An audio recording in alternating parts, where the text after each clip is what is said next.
I'll give you the top line of yesterday's, very unsatisfying and rather, murky IRB meeting, Illinois Racing Board. Very little was made more clear regarding the situation with Hawthorne. Chris will address the stakeholders and the fellow colleagues and horsemen that figure to be impacted by, let's call it uncertainty for now. There were some, I think you probably, anybody that read any of the reactions and basically hypothesized as to where things go from here. There were some rather depressing and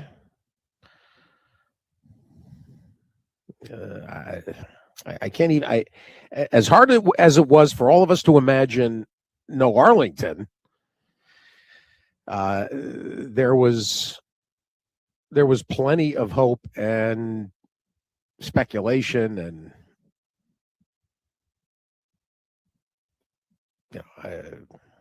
suggestion that the future lie with Hawthorne and a gaming parlor in Stickney, and that would stabilize things.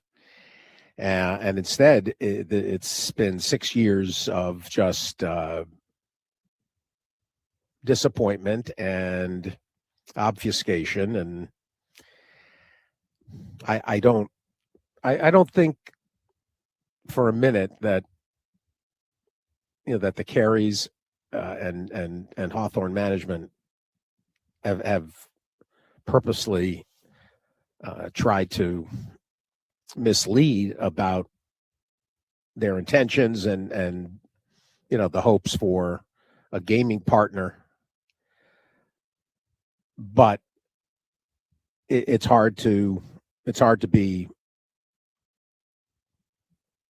hopeful or confident when there's been one disappointment after another in terms of their promise or their speculation and suggestion that they'd have good news to report in the next quarter.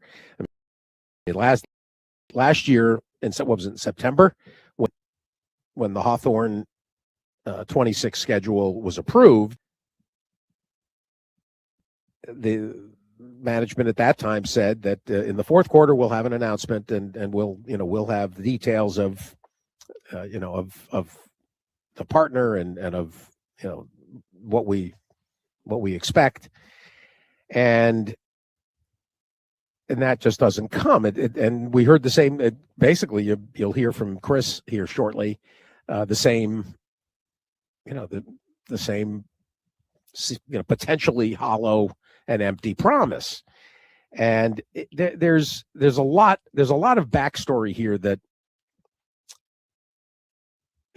for years we were so focused in all the conversations we would have with Chris and with Mike Campbell and other Illinois horsemen about the gaming money and what went on for literally 15 years with Springfield. And I tracked this right from the get-go, and it wasn't the horsemen's fault, and it wasn't Arlington's fault, and then later Churchill's fault. At every turn, there was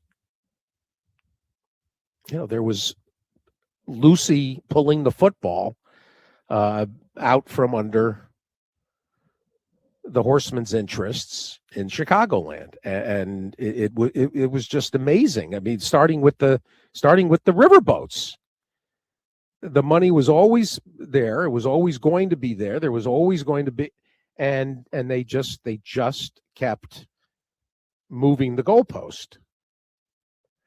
And eventually Churchill had enough and pursued their other interests, the other gaming facility that they built, and then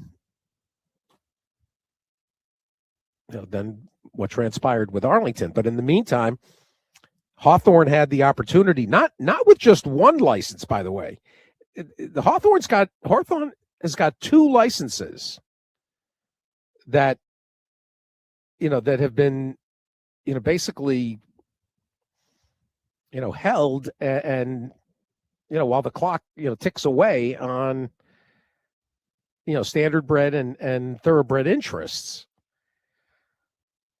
So there's just a ton to unpack here. And then even I think unbeknownst or way out of sight and out of mind is the Carey family's reluctance to do business with anybody. That, if you remember back to what transpired with Sportsman's Park and the partnership back then, that's been harboring. I'll let Chris talk about this maybe. If I wanted to get Eddie Arroyo from IRB, and the IRB government, the state agency is asking its participants to stand down, or I don't want to call it a gag order, but they've been asked not to comment publicly. So Eddie Arroyo could give you literally the entire history of this. But the lawsuits that were involved and all there was a lot of unpleasantry when it came to the Careys and I think the Bidwells, right? The Bidwell family, who have their own nasty history of disappointing fans. Going back to the Chicago Cardinals and then the St. Louis Cardinals. Don't get too cozy there in Arizona. They could turn into the San Diego Cardinals in 30 seconds. That's a tangent. The Careys are they're really shy about making a deal, and they yesterday John Walsh was quoted as saying that they've got somebody that's close by, that they're very confident. But we've been hearing this over and over again, and then in the meantime, one thing that was hinted at here, I'll let Chris talk about it. Because there's got to be concerns from horsemen and from owners about the pooling of money. Marcus Hirsch's piece in DRF near the end of Marcus has got some deadlines this morning. Otherwise, he would have joined us. And I'll probably get him tomorrow. And I don't want to spend tons of time on Twin Spires weekend preview tomorrow, because we got good racing in California and Gulfstream to talk about. Turfway's canceled, by the way, through Saturday. There's real concern, and it'll be one of my first questions actually to Chris, because it's even more somewhat pressing. Money on account. There's no, there's obviously, no money on hand if they're bouncing checks. So the money apparently is commingled. And I know the horsemen at one point wanted a segregated purse account, and the money's on hand for people to claim. And I mean, this is a mess. This is a first rate disaster. So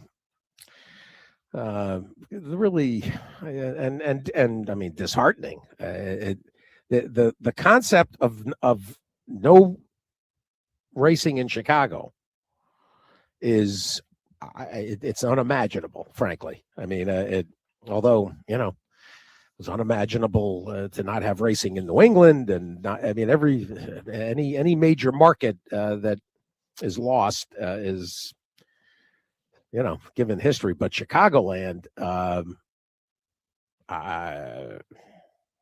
Washington Park, Arlington, and Hawthorne. I mean,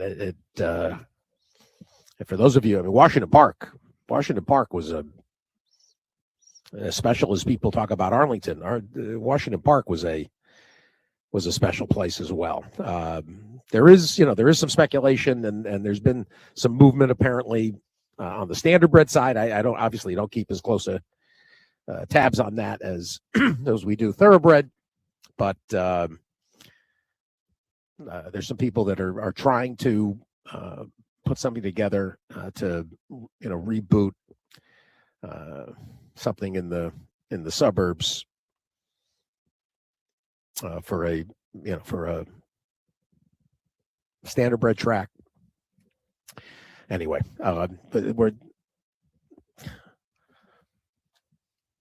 there's a lot to talk about, and Chris Block will join us in a couple of minutes. All right, and I'll turn it over to him. Later, in fact, I'm just hearing from Dave Hill. Let's see what Dave's. All right, Dave's. All right, Dave Hill is. Dave Hill's a scratch. All right, we'll catch up. Well, of course, there's no game this weekend anyway. So, but I was going to do some other things with Dave. All right, not a problem. I'm glad you let me know now, though. All right. A quick note about yesterday's racing, because there were 3 venues.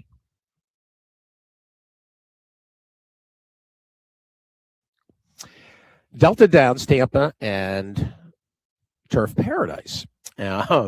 So, a Wednesday, which very frequently, people kind of swing into action. Tampa did 4 million yesterday, and Delta did 2 million, and Turf Paradise 2.5 million. I thought it was interesting that when there's very few options out there, in much the same fashion that we talk about Hong Kong, and the focus and how they got 2 days a week, and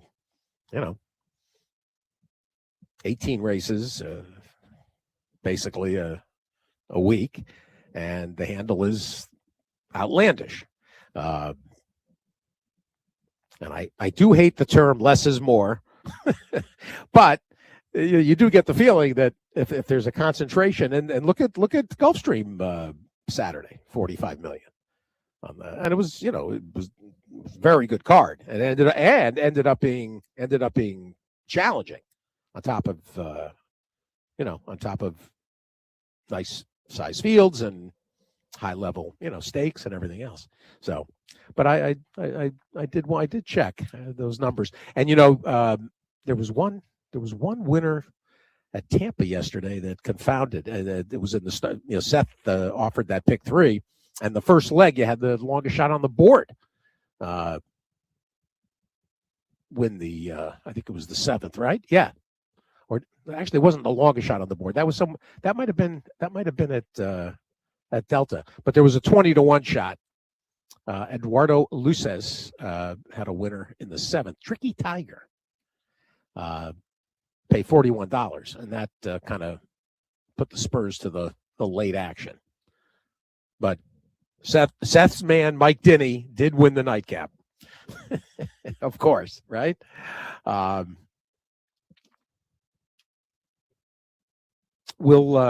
now I've got to rework a couple of things, but we'll be able to do it. Chris Block is joining us, and we'll start there. All right. Chris, good morning. Good morning, Steve. How are you? Me, I'm fine. But I don't train horses or own horses that run in Chicago. Yeah, we're in some real difficult and trying times right now. That's for sure. There's obviously a dozen different prongs on this prickly pear. Start with what the hopes were for yesterday's meeting and the expectations, and then we'll go through the arduous process. Sure.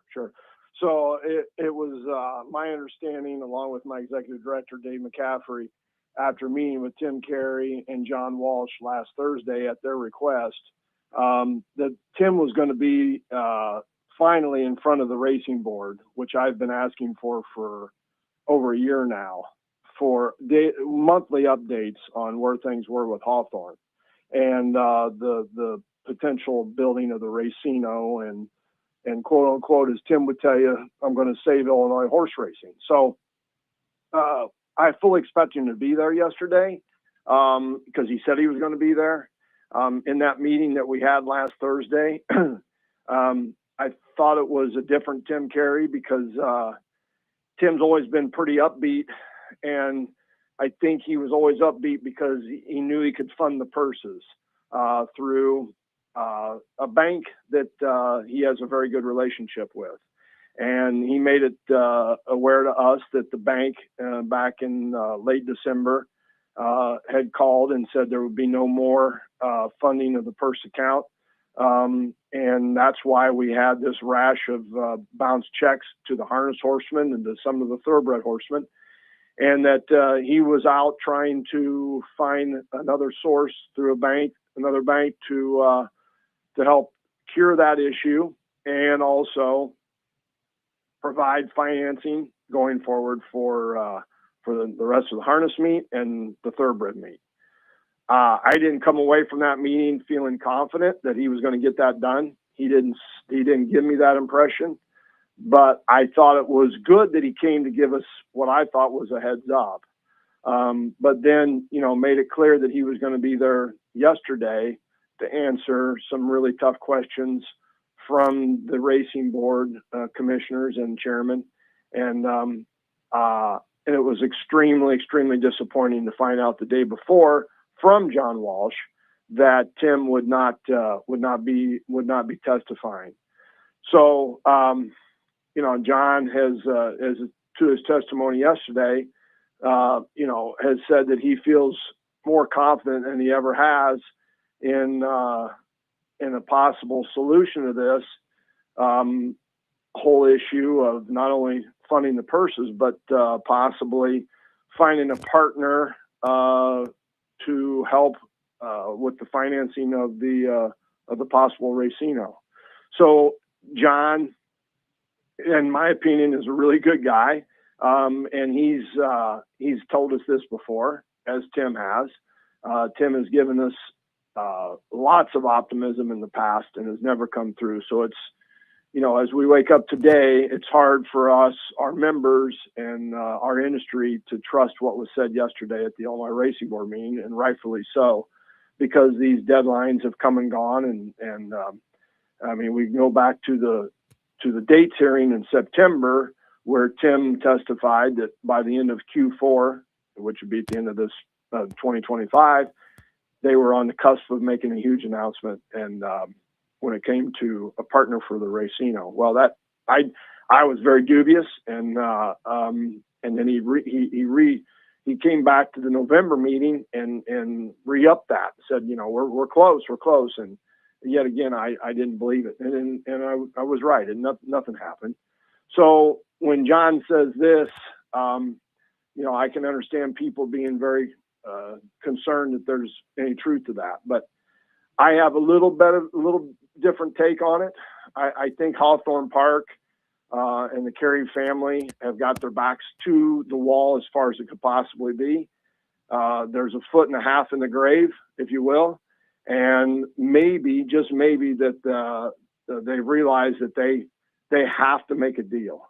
It's been my understanding in the past that Tim had brought on a so-called expert in the gaming world, Kevin Klein, and he was to help bring a deal together starting back in 2020. And I think he had actually a deal, okay, but I think it fell through because they demolished 3/4 of the grandstand and set up to start construction, and that something went awry there. I don't know all the details of that, but something went awry, and they haven't been able to recover since. And it's my understanding that they don't want to give up control, which I understand. It's been in the family for over 100 years. But that has been the issue, that they won't give up control. And in the meantime, they get deeper and deeper and deeper in debt. And, our purses, 2 years ago, we ran for around 15 million. Last year, we ran for just over 8 million. There's no signals of any consequence other than Aqueduct being shown at any of the OTBs or at the main facility, and it's just crippled our purse account. And so I think that possibly now, Steve, that maybe John is right, and that they are at the table because they've got no other choice now. And I think they thought that this line of credit for funding purses was going to continue, and it's not. And now they risk losing their license, basically, which I think would put their gaming license in jeopardy and make the value of Hawthorne Park a whole lot less. Okay, let's unpack several aspects of this. We'll talk about the purses first, and from what we can ascertain, the purse fund is overpaid $15 million. Is that the right number? I'm sorry, Steve, say it again. I didn't hear that. We understand even before the meet starts that the purse account is overpaid by 15 million. Yes, it's just approaching 17 million now. 17 million. Mm-hmm. And the standard bred people are underwater for 3 million. Correct. So 20 million before we do anything. You mentioned the demolition. We understand that the list of creditors and liens, among others, includes the demolition company that wasn't paid for the work that they did. There's also, all over the internet, the judgment to Churchill for the unpaid. You talk about the simulcast fees, the unpaid, portion of the rake. We knew from last year the Derby wasn't even broadcast, right? Correct. Taken into Hawthorne. There's a comment as well, Chris, in Marcus's piece from Mark Lano. And I know from conversations with you and with Mike Campbell in years past that there had been calls to segregate the purse account monies and monies that that owners have on account for claiming and so forth. Is that money secure? I mean, is there money that has gone to pay bills that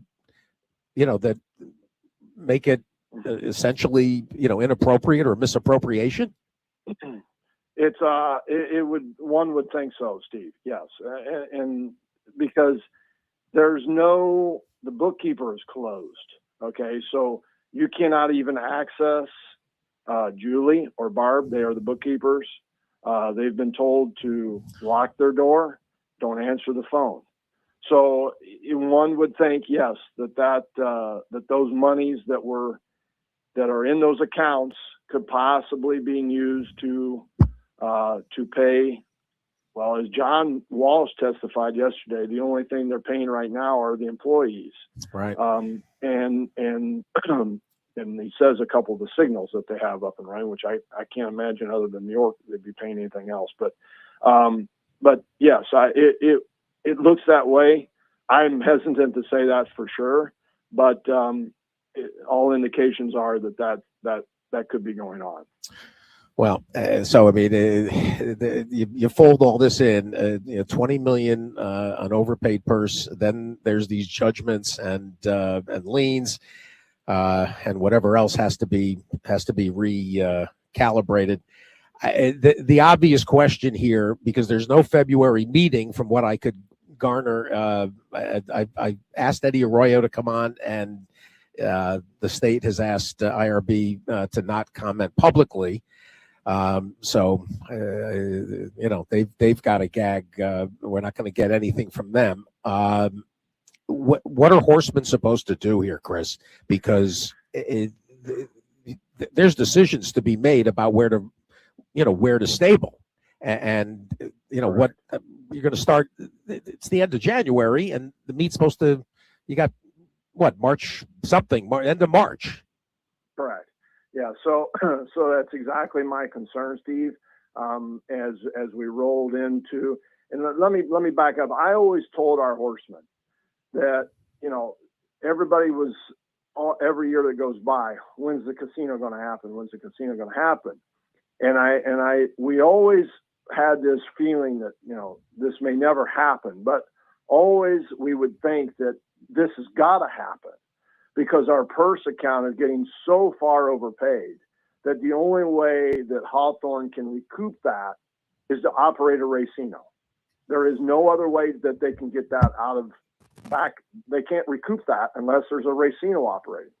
And so that's what kept everybody's hopes up, that this was going to get to a point where they are going to make a deal on a casino, and maybe they still will.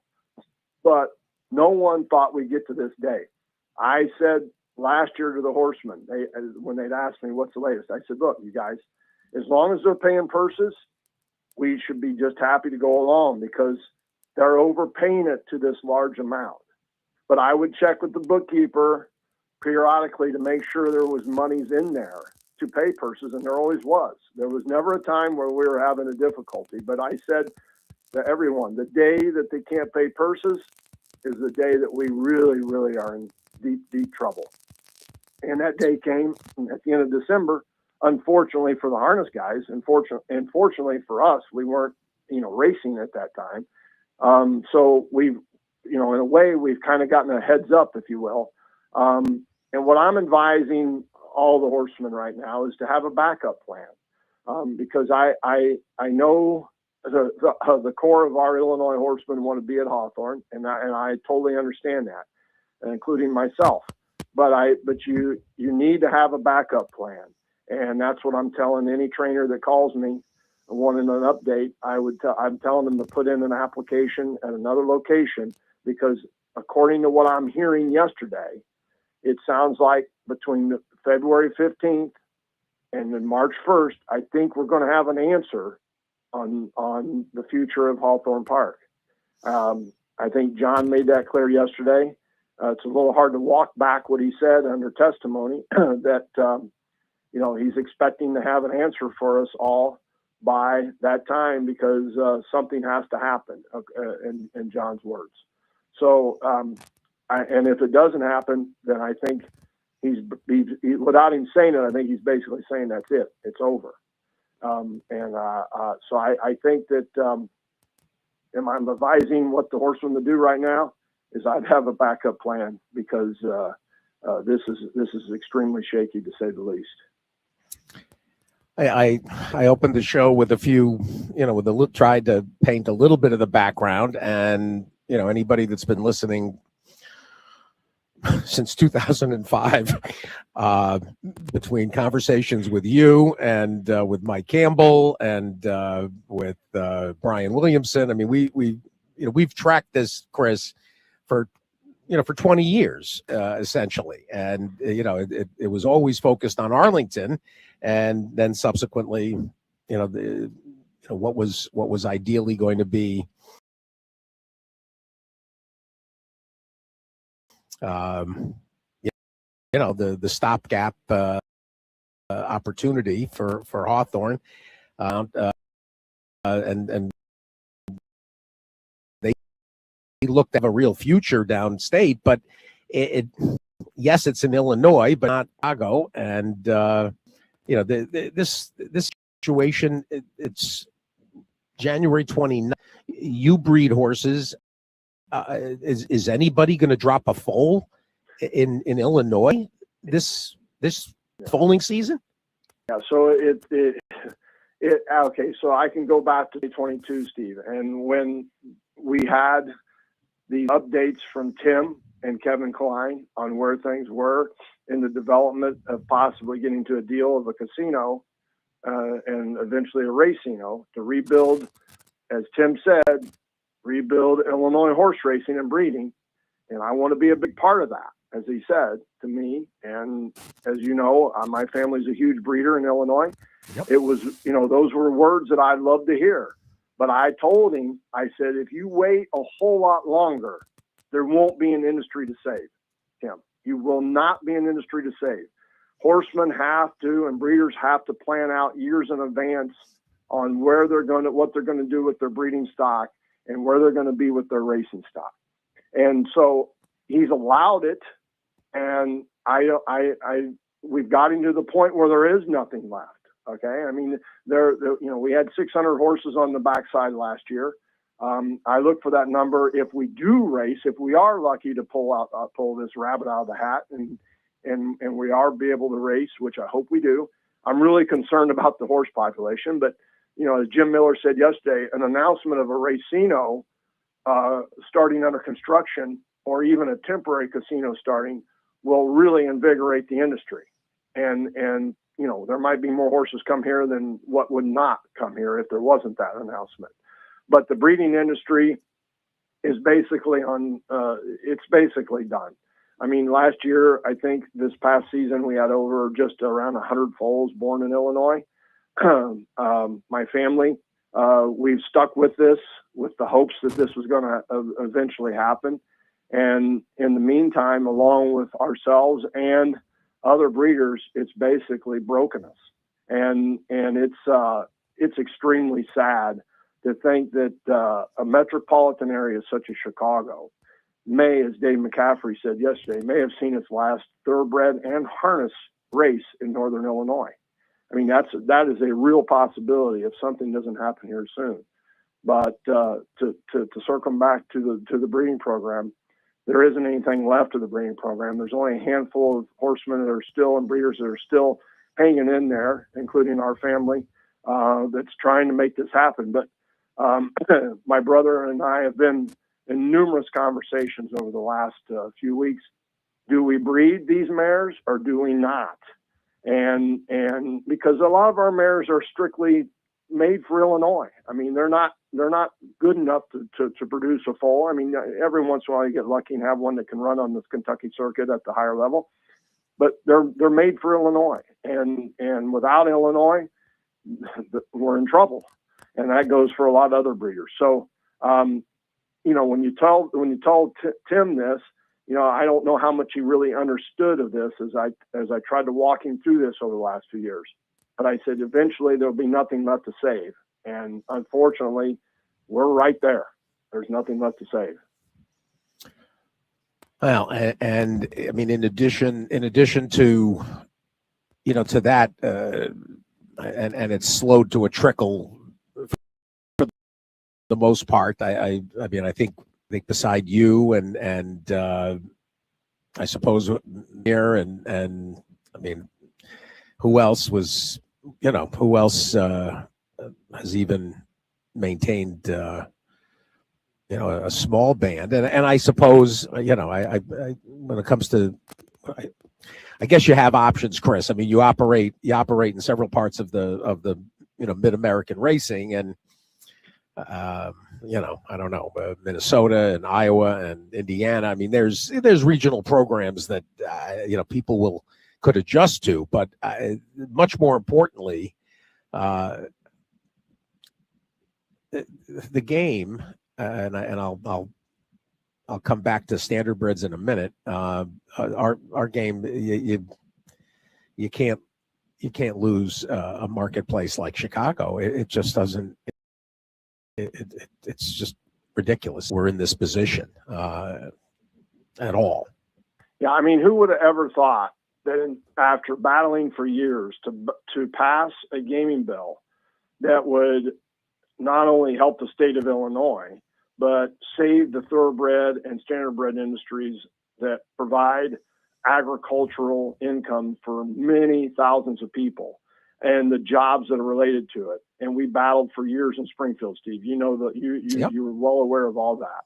That we would follow it up by passing the bill, and then Churchill Downs, Arlington Park, not apply for the license, and then in 2022, shutter one of the most incredible racetracks, not only in the country but in the world, and take and deliver a real gut punch to the state of Illinois and to the racing, thoroughbred racing and breeding industry. To follow up, you say, I'm going to carry the torch forward. We're going to have a racino at Hawthorne, and it would be similar to Parks, Steve, in my opinion. I mean, look what Parks is, what they run for there, and the programs they have there, and the racing that they put on. That's what Illinois horse racing could be on the thoroughbred side if Hawthorne would have acted by now. And now I would have never dreamt, and no one could ever believe the story if I told it, that we'd end up on where we are today. It's just incredible and hard to believe. I want to circle into the standardbred side, and I know you can't speak for the standardbred breeders and owners and the horsemen, but there's a second license, correct? That when I say license, a opportunity to build a second, that the carry holding a second permit for the potential, a potential casino somewhere else south of Chicago. Yeah, So what happened in the passing of the gaming bill in 2019 came along a clause which cleverly the lobbyist for Hawthorne was able to put into the bill, a 35-mile radius veto power that the Carey family holds. So in other words, Steve, if you and I want to put in a racetrack in the Chicagoland area, okay, and it's within the 35 miles of Hawthorne. Okay, from on a dime. So from Hawthorne to wherever you're going is within 35 miles. We either have to bring Tim Carey on as a partner and make him part of that, or get his permission to do that. Okay, or make some sort of a deal. So he's held that for ever since the passing of the gaming bill, and it's been a feather in their cap, but they haven't been able to act on it, of course. They actually, when the gaming bill passed, he had a partner at the next dates hearing in 2019 was issued a license to conduct a standardbred racing down on the south side of Chicago. They were going to build a track and a racino, and Tim and his family are going to operate the racing, and this other gentleman was going to handle the gaming part of it. Well, there was, soon after that happened, and he got the license, there was some negative press that came out on the partner, and Governor Pritzker, who's wants to keep things extremely clean in Illinois because of things in the past that have happened in Illinois, immediately pulled that license until this gentleman was able to get his name cleared. And from that point forward, Tim didn't want anything to do with him, from my understanding. So yes, They hold the license. They hold that right, the veto power, and the harness horsemen are pushing hard in Springfield to take that away from him and open that up to someone who would be able to build a casino slash racetrack there. That is all successor language for the mere fact that that was put in at the last minute in that gaming bill because the harness horsemen were losing Balmoral and Maywood. Right. So there needed to be a possibility for another track. There is no successor language as of today for a thoroughbred track. Now we could probably go get that changed in Springfield if Hawthorne were to go under. But the problem is who wants to build a thoroughbred racetrack? It's, in all actuality, when you look at the landscape of racing outside of the Saratoga or Del Mar, thoroughbred racing is awful expensive to put on. You have to have a dirt track, you have to have a turf course, you have to have a full backstretch, and you have to have a starting gate crew, you have to have the valets. I mean, I'm missing some, but it goes on and on and on. You have to have a track crew. It's expensive to carry on thoroughbred horse racing, and the model that works is a racino, because you're certainly not going to make it on handle and to cover the purses. So this model that works is having a racino. And that's why Parks has done so well, for example, and other jurisdictions. I mean, you look at Churchill Downs and Keeneland and Ellis Park and Turfway. The reason why those purses are what they are is because of those machines. Sure. And that's what we thought we were going to get, and it was going to save us. But there is nobody clamoring to put in a thoroughbred track because of the expense. There are guys wanting to put in a harness track because all you need is a mile oval, a small grandstand. You don't need a starting gate crew. You don't need valets. You don't need all those accessories that are going to cost you a lot of money to put that in. That's true. So we don't have anything to tie our future to other than Hawthorne Park as I see it right now. Maybe there'll be somebody come along, maybe. But, I was always my hope that if Tim couldn't get this done, that he would sell it sooner rather than later until we got too far in to someone who wanted to carry it on. And I don't think the family, since they've owned it for so long, can let go. And that's part of the problem where we are today. It wasn't, and I speculated some of the backstory of the Carey family and the difficulties that arose out of that deal with the Bidwells and Sportsman, and that they've been shy about partnering ever since then, and that they basically vowed to not take on a partner from that point, and that has kind of hung over their head, these last 30 years. Mm-hmm. Yeah, there was certainly did not go well, and that could be part of it. But I just think that Hawthorne, Tim and his family got complacent in this process, thinking that they're waiting for the best deal they could possibly get their hands on. In the meantime, we'll just keep racing, which, by the way, thank God they did. Okay. And that overpayment of approaching 17 million, in a way, has been a blessing for us horsemen, because if that didn't happen, we would have been shut down well before now. So we've been able to race on a yearly basis, have a full season of 65 on the average race days. Tim could have gone to the racing board and said, give me 20. Okay. But he's to their credit, they have what they said they're going to do, continue horse racing on. But I think that they, in the process, when it came to the deal on the casino, and they are in a prime location for a casino. I mean, you got Midway Airport close by. You have two major expressways. There's rooftops, as they say, many rooftops around Hawthorne, which means there's a lot of people who live in that area that would patronize that casino.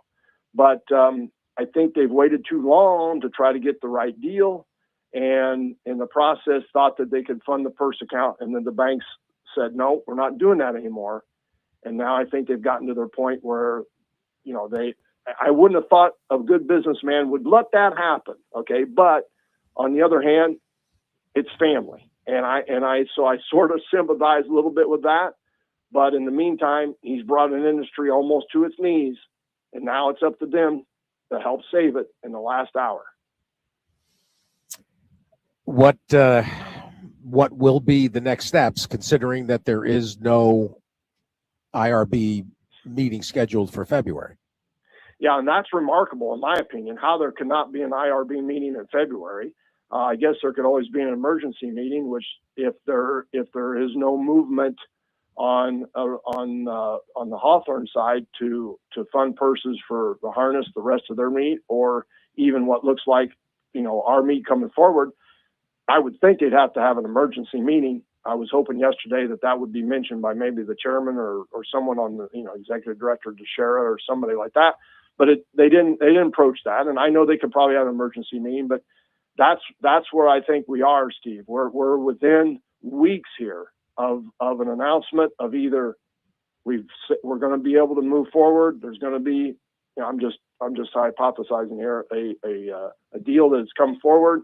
We're going to put in a temporary casino, which, by the way, could have been done years ago. And right. Tim and Kevin Klein came up with some, I don't know. I don't understand it. Why that ever happened. So that, and then on top of that, we're going to start the financing of the purses to get the meat going. And then we're going to start construction of a racino. If that all happens, then hallelujah, we've been saved.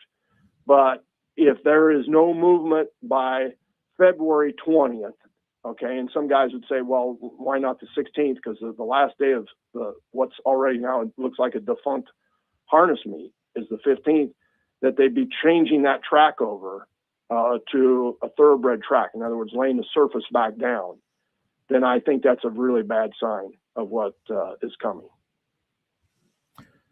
Well, and it also, it's also, the 11th hour, and horsemen need a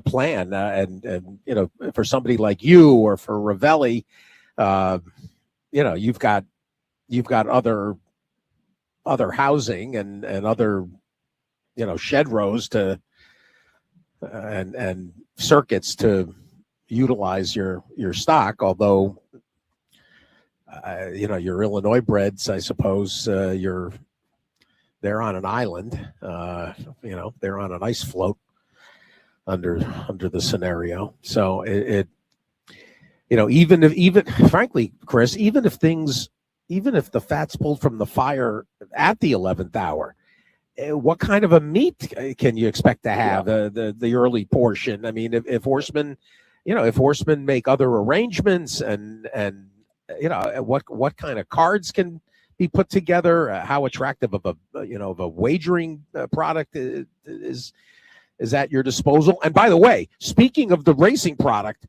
it was real important for them yesterday to get recapture covered. Yeah. Whoa, you got to be kidding. Yeah. How ironic is that, Steve? That we're there on death's door with the racing, and they had to certify recapture. I think Mark Lano, in a way, was feeling embarrassed about that. That's why he made the statement he did, that supposedly, quote unquote, they're required to do that by law. And sure. They have to go through the practice of it. And Mark's a really good guy. He really is. And I know that he mentioned to me a couple weeks ago that, on that agenda, Chris, is going to be the certification recapture. And in a way, it's really embarrassing that we have to do that. But no, Steve, what you're saying is correct. Even if there is something that comes forward positive, there's going to be rocky road going forward on this meet, because I think, it's going to, all this negative press is going to cripple the horse population. And, I as a president of the association, the one thing I've learned a lot since I've been the president is I really feel for our horsemen. I see the hardworking horsemen on our backstretch, the guys that have the 4, 5, 6, 10 horses, and do a lot of the work themselves, and they live here, and that's how they make their living. Okay, and I admire that. I'm fortunate enough to have good clients and good horses, and I've never had to be on that level where you've had to clean stalls yourself and get on the horses yourself and cool them out. But we've got a lot of that, and I admire that. And these guys deserve better than what we've been fortunate, like I said, to be able to race. But now they're all fearful for not only their livelihood, but they've got money in that horseman's bookkeeper they can't access. And that goes for the harness side too. Those horsemen, I'm not a harness guy, but I respect those guys. They work their tails off to make a living, and they can't access it. Some of those guys have already run for it and can't even get it. And some of our guys have too. They leave money in the account because they're either going to claim something, or I'll just leave it there and let it roll over or if I need it on a rainy day, or I need to pay a feed bill or a blacksmith bill, that they can't access that. And that's scary for a lot of people. And I feel for those people. And I mean, Mike Campbell always said, we got some of the hardest working horsemen in the country. And he's right. We certainly do. And this is going to be a tough go. I mean, we've got a full backstretch of people living there now. I mean, we are the only backstretch in the country, Steve, that has children. And every morning at around 7:30, there's a flood of kids that walk from those rooms and above those bars down to catch the bus to school. And again at 3:30 when they get off the bus and walk back to their rooms. All of this hangs in the balance. And again, thank you, Tim, for allowing those people to stay there. But now I really fear for what's going to happen if this doesn't, we don't get this corrected soon, because those people could be displaced, and it's something I just have a hard time thinking of. Well, and then not to mention, I mean, the staff, the entire workforce, within the confines of the racetrack itself. Of course, everybody yes. that works at Hawthorne proper. This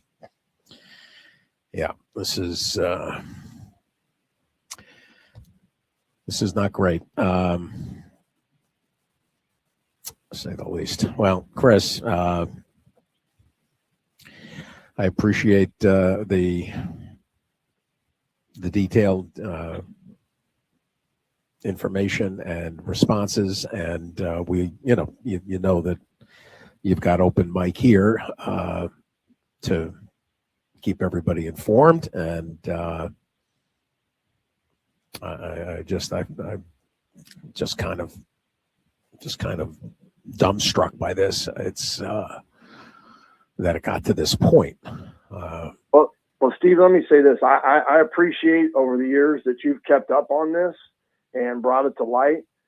Had Mike Campbell on when he was president, had myself on to follow this path that we've gone down, because a lot of the country probably doesn't know how difficult this has been. So I appreciate what you've done for us, and giving me the opportunity today to really voice where things are, and how critical things are in Illinois and Northern Illinois. Southern Illinois is doing okay, but Northern Illinois is really struggling. And like I said it before, you would never be able to write this script to believe what has happened here. But I'm hoping and I'm praying.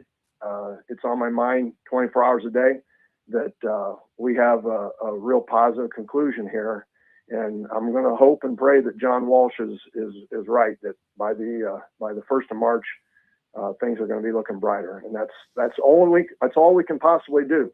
The Horseman Association, ITHA, I think we've done all we possibly can. There is nothing else we can do.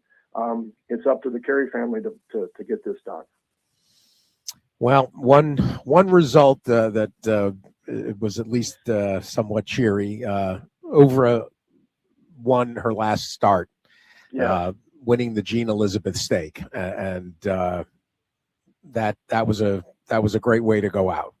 It sure was. Yeah, for a mare that had a career that she did, never missed a day of training, never missed a year of racing, and won on all surfaces. Well, she didn't win on synthetic, but she won on different distances, turf and dirt.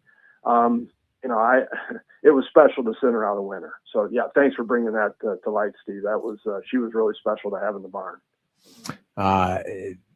Is there a breeding decision made? I believe Mr. Perkins has sent her to Street Sense. Interesting. Yes. Oh, that's interesting. Obviously late in his stallion career, so that's where she starts off. She's a Shackelford out of a Kitten's Joy mare, and a 20-time winner, Chris. Yes. Yeah. How many times did we talk about her? Numerous times. Yeah, she was really special, and I think that qualities that she exhibited on the racetrack will push over to a brood mare, because she's a really big, beautiful mare on top of it. So look forward to seeing her babies, and I know Mr. Perkins is excited to get her brood mare career started. How many times did she win that Jean Elizabeth? I believe she won it 3. I believe so. I have to look back to see, but I think it was 3 times. Well, and she won the Nellie Menard a couple of times at least, maybe 3. She sure did. Yeah, she sure did. That's too funny. Well, she was really became a favorite. 40, here it is, 41 starts, 20 wins, 5 seconds, 5 thirds. Hit the board in 30 of 41 starts, 1,088,000. Yeah, we were trying to push her over the million mark, and it got a little tough there toward the end, but the Jean Elizabeth got her there, and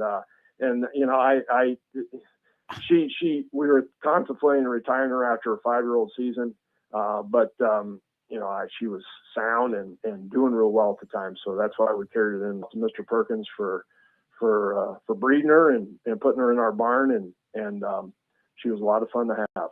Those don't come by very often, so when they're there, you got to enjoy them. Now, you got a few that we should.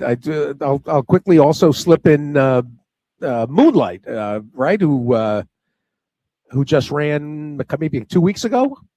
Yes, it'll be 2 weeks tomorrow, and I'm sorry, Saturday, and he had a hard time closing into the pace there at the fairgrounds. The speed was carrying pretty much for the day. I think he got himself back a little further than probably we want him to be early on in the race. And Jose tried to make a big run with him, but he made a big punch off the turn and then got to the 8th pole, and they kind of ran away from him. So to me, it's a race you kind of have to put a line through. But he came out of the race in really good shape, and he'll either come back in the mine shaft or he'll head to Oaklawn at the end of February, I think, for the Razorback, one of the two. Nice. Moonlight he's been good. I mean, he's been real good for you. Yeah, he's gotten better with some age. Like I've said before, there's nothing really that we've done. He's just matured and became a better horse with some age. So we look forward to the whole season. I think that there'll be plenty of races for him. And we look forward to continuing where he left off at the end of November there at Churchill. What else with you've only sent out 10 so far, looking at stats. What do you got to look forward to here? I'll be down for Risen Star Week. Mm-hmm. So we're going to have Moonlight possibly in the mine shaft, and Mondo Gets Buckets as a horse that's kind of come forward on the grass for us. He'll run back in the Colonel Power there on the 14th of February. And then we'll probably head to Kentucky. There won't be any more sprints for him there in New Orleans. So, we have those two kind of there at the top of the heap. We've got some 2-year-olds yet just turned 3-year-olds that haven't started yet, that we've taken our time to bring along, and we're hoping that we can get a start or two in them before the end of fairgrounds, and then decide where they might end up in the spring and summer for the racing season coming north. Chris Block, everybody, and the situation at Hawthorne that is, I think I started the show by calling it dire, and I don't think that's an unfair characterization, but we'll hope for the best and wish the Careys and John Walsh and the team, Jim Miller and everybody. I mean, everybody wants a happy ending here. Or at least a satisfactory ending. No doubt about it. The balance of the industry hangs in it, and Northern Illinois Racing's as well. So both on thoroughbred and genderbred. So again, Steve, I appreciate you having me on, and I'm hoping that maybe we can get back together for something real positive here, maybe around the 1st of March. Chris Block, everybody. We'll keep you informed. Chris, I'm sure I'll talk to you even before I see you at Fairgrounds in a couple of weeks. Sounds good, Steve. Thanks for having me on. I appreciate it. Chris Block with a hard conversation, and it's disheartening, and you don't want I think everybody wants to be, I don't know if deferential is the right word, respectful of the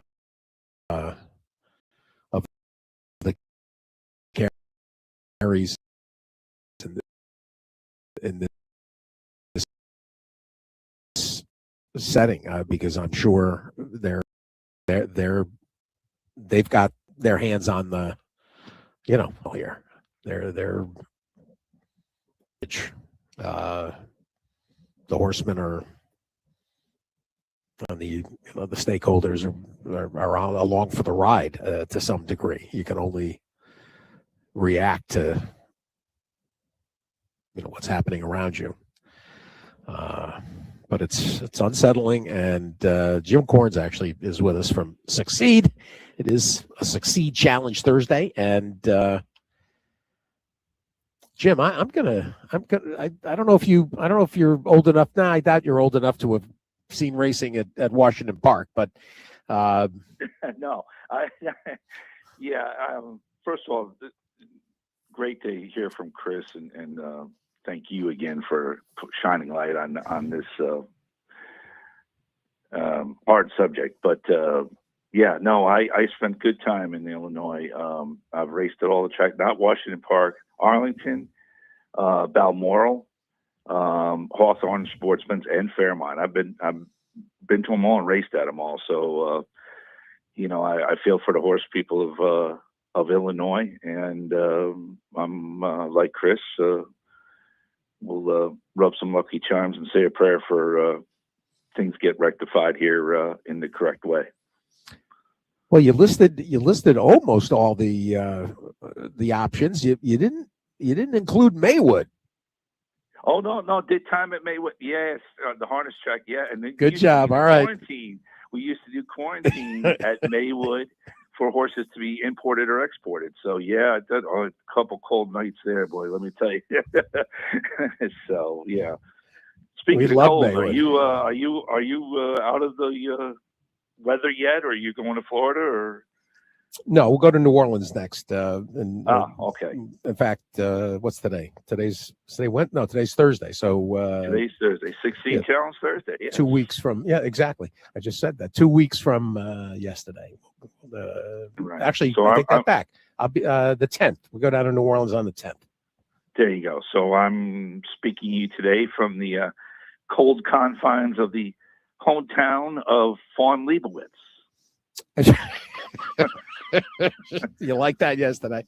I do, because it's just, if you get the joke, you get the joke. But I definitely I was laughing yesterday. I think I dropped something in the kitchen. I was laughing so hard about the reference to the Animal House reference. But you and your movie references were great. But Fawn Leibowitz is from Fort Wayne, Indiana, and that's where my wife is from. And that's moved funny. Back into here and be close to her parents, and it's also the reason why I always keep asking my wife to take a pottery class.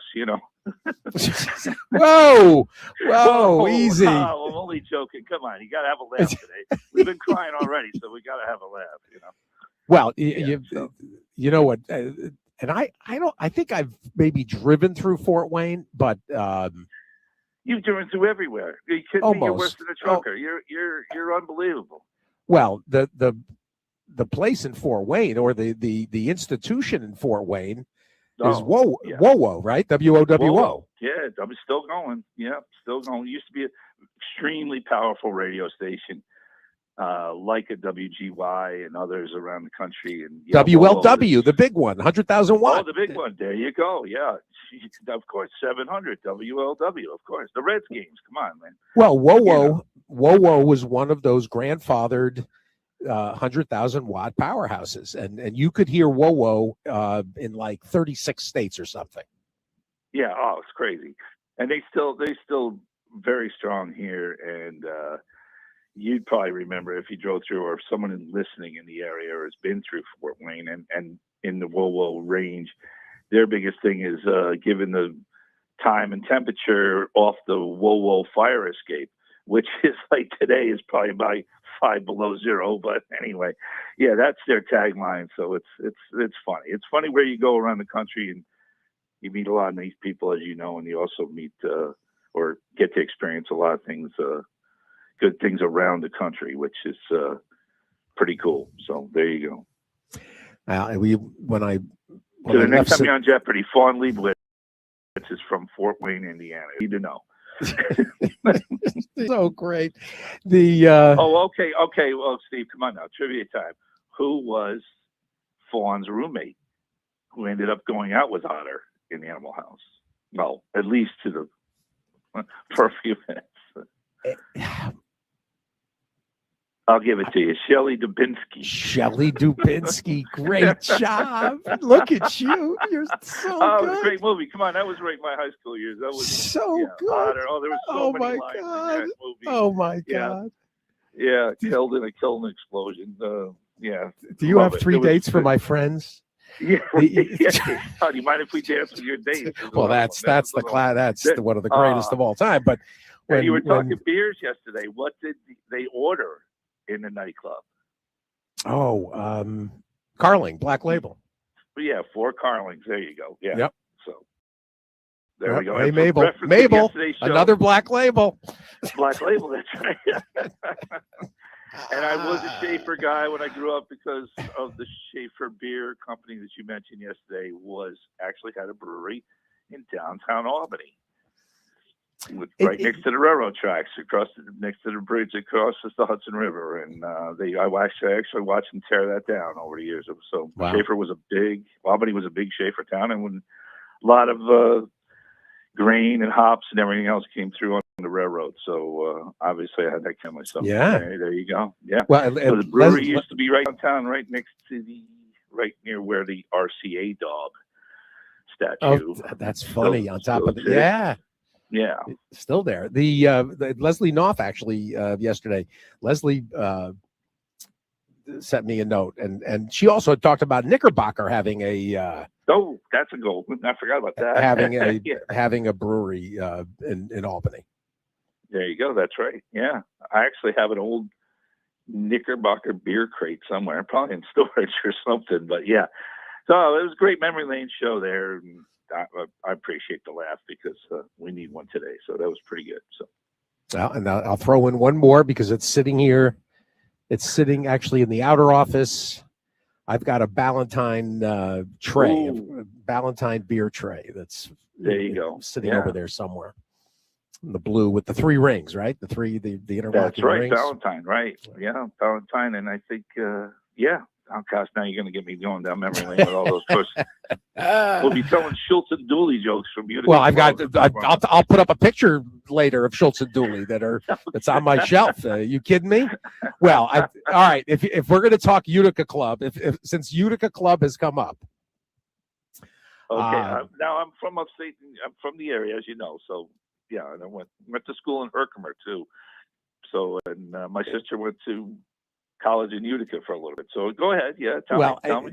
Well, of course, I was at Colgate, and my late my late best friend, John Hubbard, who was 10 years ahead of me, and was the Colgate staff photographer. And he had come back to Hamilton. He was from Utica, and he after school had worked as a photojournalist at the Bennington Banner for many years, and the Banner, really a really nice small newspaper. But John and I was trying to raise money. I did the play-by-play for Colgate hockey, and I also sort of helped market the team that was sort of the hockey was at the time was sort of a weak sister at Colgate. They had sort of hit rock bottom the year before I got there, and they had fired the coach, Vinny Higgins, Jim Higgins, and he ended up at Princeton. And I'll tell you something very funny. When my dad took me up to Colgate, we had lunch in the old, what was called the Bluebird, which was a terrific little diner. Now I think it's a Chinese restaurant now, the Main Moon. But the Bluebird was a fabulous place. And my dad and I are sitting in a booth at the Bluebird. And unbeknownst to me, sitting in the booth behind my father is Fred Dunlop, who was the longtime football coach and a legend at Colgate and at Lehigh too, where he played.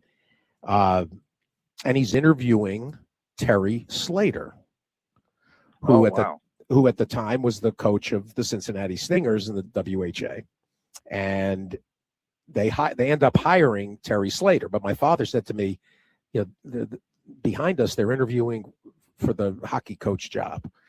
And it just so happened then, a year and a half later, whatever it was, I came to Colgate, and I one of the things I wanted to do was broadcast football or a sport, and I ended up as the statistician on the football broadcast and as the play-by-play man, sort of by accident, of the hockey team.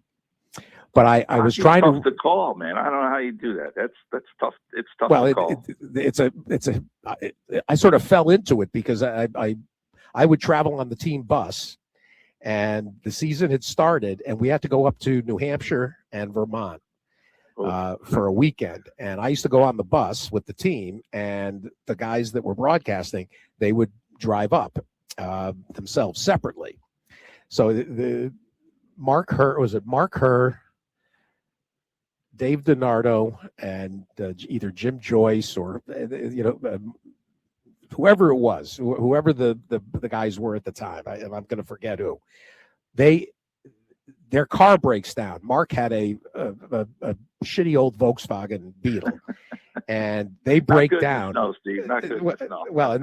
And also the cold. They break down somewhere between Hamilton and Durham, New Hampshire. They broke down, but I was carrying the equipment. Oh.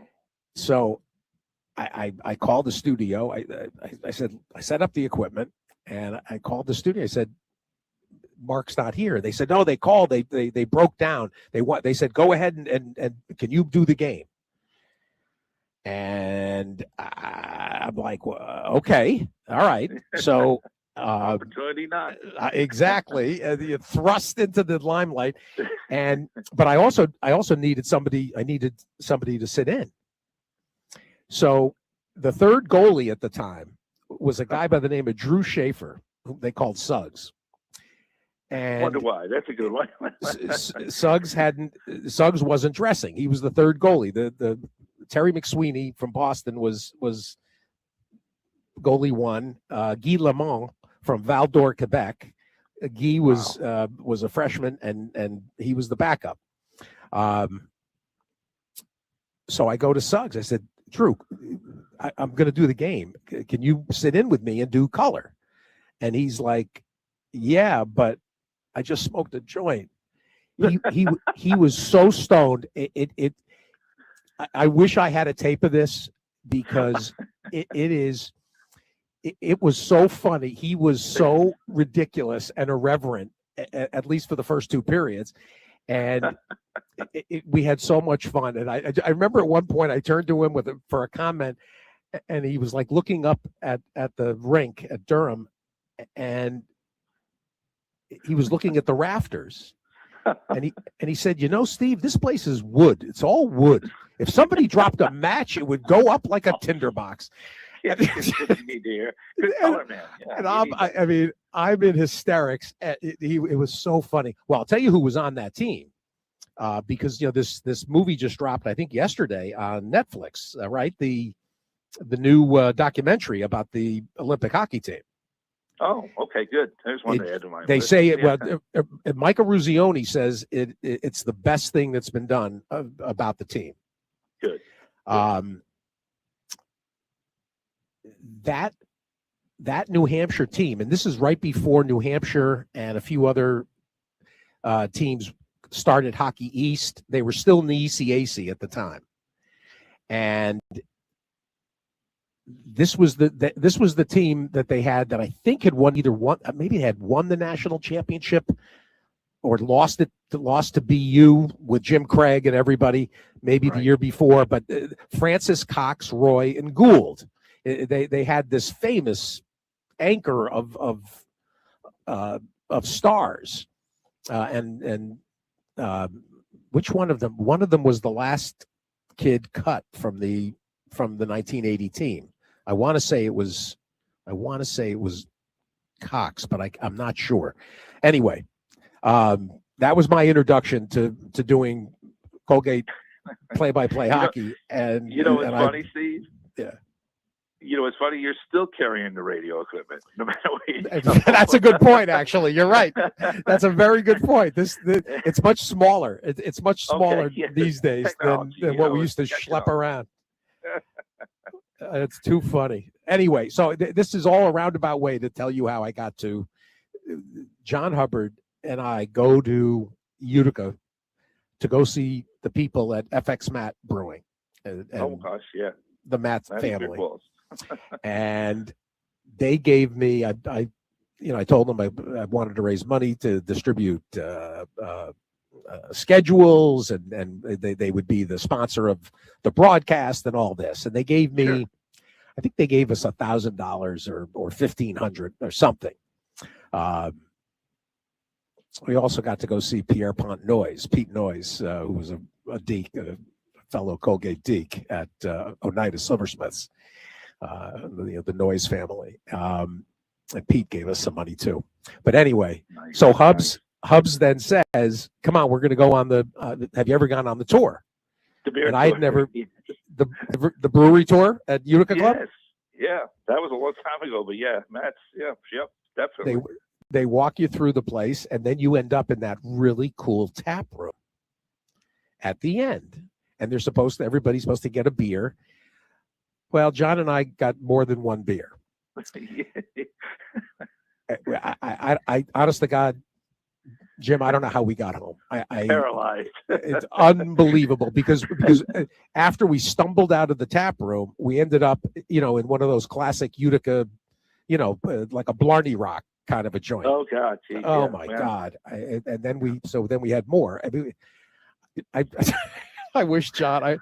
Let me tell you, I miss John. He was the greatest, just the absolute greatest.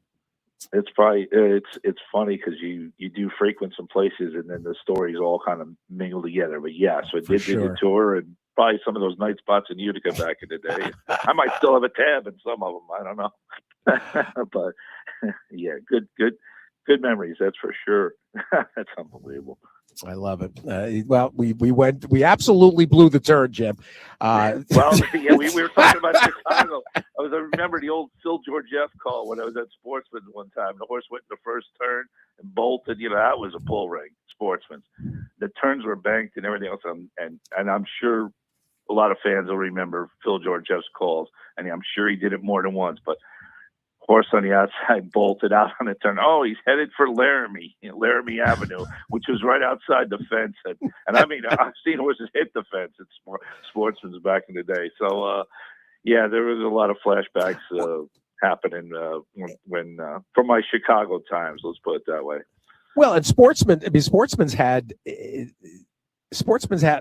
few distinct, and I never got there, but for those that aren't old enough to remember this, it was also used as a racing oval for motor racing. Yes, early and late. They switched it over late. NASCAR got involved or whatever, and I remember they put up the stands too, and they had meets on top of the asphalt track. Exactly. I could be wrong. I'm sure Chris probably tell you about it, but they poured You're not wrong. You're not wrong. A ton of dirt in there, yeah. And the banks of the oval, I mean, that was crazy. But I remember one of the first times I went to Sportsman's, and I walked in the door. I forget. I walked around from the backside, and I looked at the television that had the horses are going to the gate, and we're trying to run and make a line to make a window in those days. And I look up at the TV, and I look, and it's a head-on at a starting gate, and the whole thing's crooked. Like the whole TV's crooked. On the pictures, it looks crooked to me. And I said, "What's wrong with that television?" Look, he goes, "No, man, that's the banking. That's the starting gate." It was literally like on an angle. I mean, the whole starting gate and everything from the banking and the track. It was a funny look, and I'll never forget it. But you had that little advantage of dropping in on horses from the outside, which I used to joke about with Mark Guidry. That he used to drop in on everybody real quick. He says, "I had to. I was running downhill." The Gid, that's right, Gid. Big time in Chicago. Yeah, early fires and. I remember the days when we used to do the last at Arlington on a Sunday, and jump in the car and run down to Balmoral, and they had the two tracks. They had an inner track and the outer track. I think the outer track was the early part of the card, and the later was the inner because that's where the lights were. So I'm dating myself, but it was a while ago. So there you go. I'm sure, hopefully, I'm a little memory lane trip for a lot of the listeners out there. Guaranteed. Whenever we go into these, go launching into these arenas, I get a million. I'll tell you the one that, for whatever reason, the one that people really. If I had to pick one area, I'm going to say the New England circuit and the fair circuit. Fairs? Oh, the fairs. Whenever it comes up, that's when I started. Yeah. Yeah. Oh, there's a lot of fair stories. Everybody's got a fair story, and there's people that ran at the fairs or rode at the fairs that you never would imagine. I mean, like I saw Stuart Elliott ride there. Wow. So there's a Kentucky Derby winning jockey that rode at the fairs. Jack Cannell, I remember him. Cowboy Jack. Coming in town after he won on a Loma's Ruler, actually. So he came into town one day, and I used to do the fairs all the time. That was the deal with my parents. We could go, all my sisters and my father and mother. You had to go do something educational first, go see exhibits or something. But then you could split up at lunchtime and either go to the Midway or the races. And I'd always go to the races. Man, I was like an infield rat. I was always loved the fair. Great Barrington, Northampton, Marshfield. Yeah, that was a summer and fall. That was the thing to be for me. It was my first live horse races were at the fairs. How about that? I remember my dad. I don't even know why he did this, why we did it, but and I don't know if we were on our way to Tanglewood or Berkshire Music Festival or something, and we stopped at Northampton Fair. Oh, it was one of my favorites. Yeah, great spot. Well, there's no and saying that there may have never been, and still to this day, never been a better subheading or chapter heading in a book than Andy Beyer and his section, his chapter about the fair circuit. Is it in my $50,000 year at the races? or is it in on the picking banding winners? books, yeah. It's either I'll in tell you picking what. winners or it might be in, I think it's in $50,000 a year at the races, because he taught it's the time that he went up and he would go to the fairs, and the chapter title is Parsley, Sage, Rosemary, and Crime. Oh, that's a classic. Yeah, the writers, I love it. Yeah. Well, there's one. I'll tell you what. Here's one. The next time you speak to Andy, you might have. If anybody's got a copy of this, you got to find it. I used to have it on Betamax when I grew up back in the day. PBS did a special about the fairs years ago, and he interviewed Andy about going up there, and they had all the whole behind the scenes stuff and everything else, and it was fascinating for me to see what I grew up around on television. And so it was a PBS special years and years ago. I mean, they had the old Stewart's Tower at Great Barrington, and the jocks could walk. You used to have to walk up the stairs to all three of the stewards had straw hats on, and you had to walk up to them and claim foul and everything else. And I remember there was great jocks back in the day, like Marianne Bugachow, and oh my gosh, there was Tommy Maida. There was all kinds of jocks back then. But anyway, the PBS special, and if it's out there, and who knows, if somebody's got it on YouTube or something, it would be, I'm sure it's on everything's great on to YouTube. revisit it. And if not, if somebody's got it, post it, because it kind of really captured the old elements of the fair, which was pretty funny. I remember one thing, 330 feet. That was the length of the stretch at Great Barrington. So if you had no horse on the turn, you went to the rail. That was one thing. It wasn't like you got out and went wide. You went to the rail because you couldn't hold the turn. You'd send them down the backside the final time. It was about 5 furlongs was the distance of the track. So you'd make circuits, for different distances. And, the jocks you'd all have to go fan way out, and keep this centrifugal force would carry you to the outside fence. If you had no horse, you actually went to the rail. So, there was a lot of classic rides and classic moments, but those are good memories growing up, and that's what racing's all about. All the different places around the country lead to a story and a memory. So for sure, really, really cool. And it is my $50,000 a year at the races. Yes, yeah, that was it. Yeah. It's Parsley. Yeah, that's a great line. Jim, I don't know how we manage this, but we've ripped through in a half hour. Oh, geez, wow! Let's get. Don't get me started. I'm like the Energizer Bunny, man. It's like no, it's funny. I got more. So of course. Let me. I will let you do one thing. I want you on the Succeed front, and I do want to get Paula on while in fact maybe next week while the weather's cold. Because it's going to stay cold apparently into next week yet. Yeah, we've had a lot of disruption, but a chance to see some tracks that we don't normally follow. So it's been fun all week, but it kind of curtailed plans, as you know. For me to travel, I was supposed to be in Oaklawn last week, so I gave up that. Everybody is. I actually went to flew some horses into Texas for the Sam Houston night. And my plans were to go to Oaklawn from there and spend a few days and see all the horsemen in a more relaxed time when there was no racing. But once I saw the weather forecast, I made it back here and still suffer in the cold. But there we are. So we'd like to get Paula and Paula Dorsey was our nutritionist and vice president. She's great with the Succeed, and would love to be able to speak to you soon.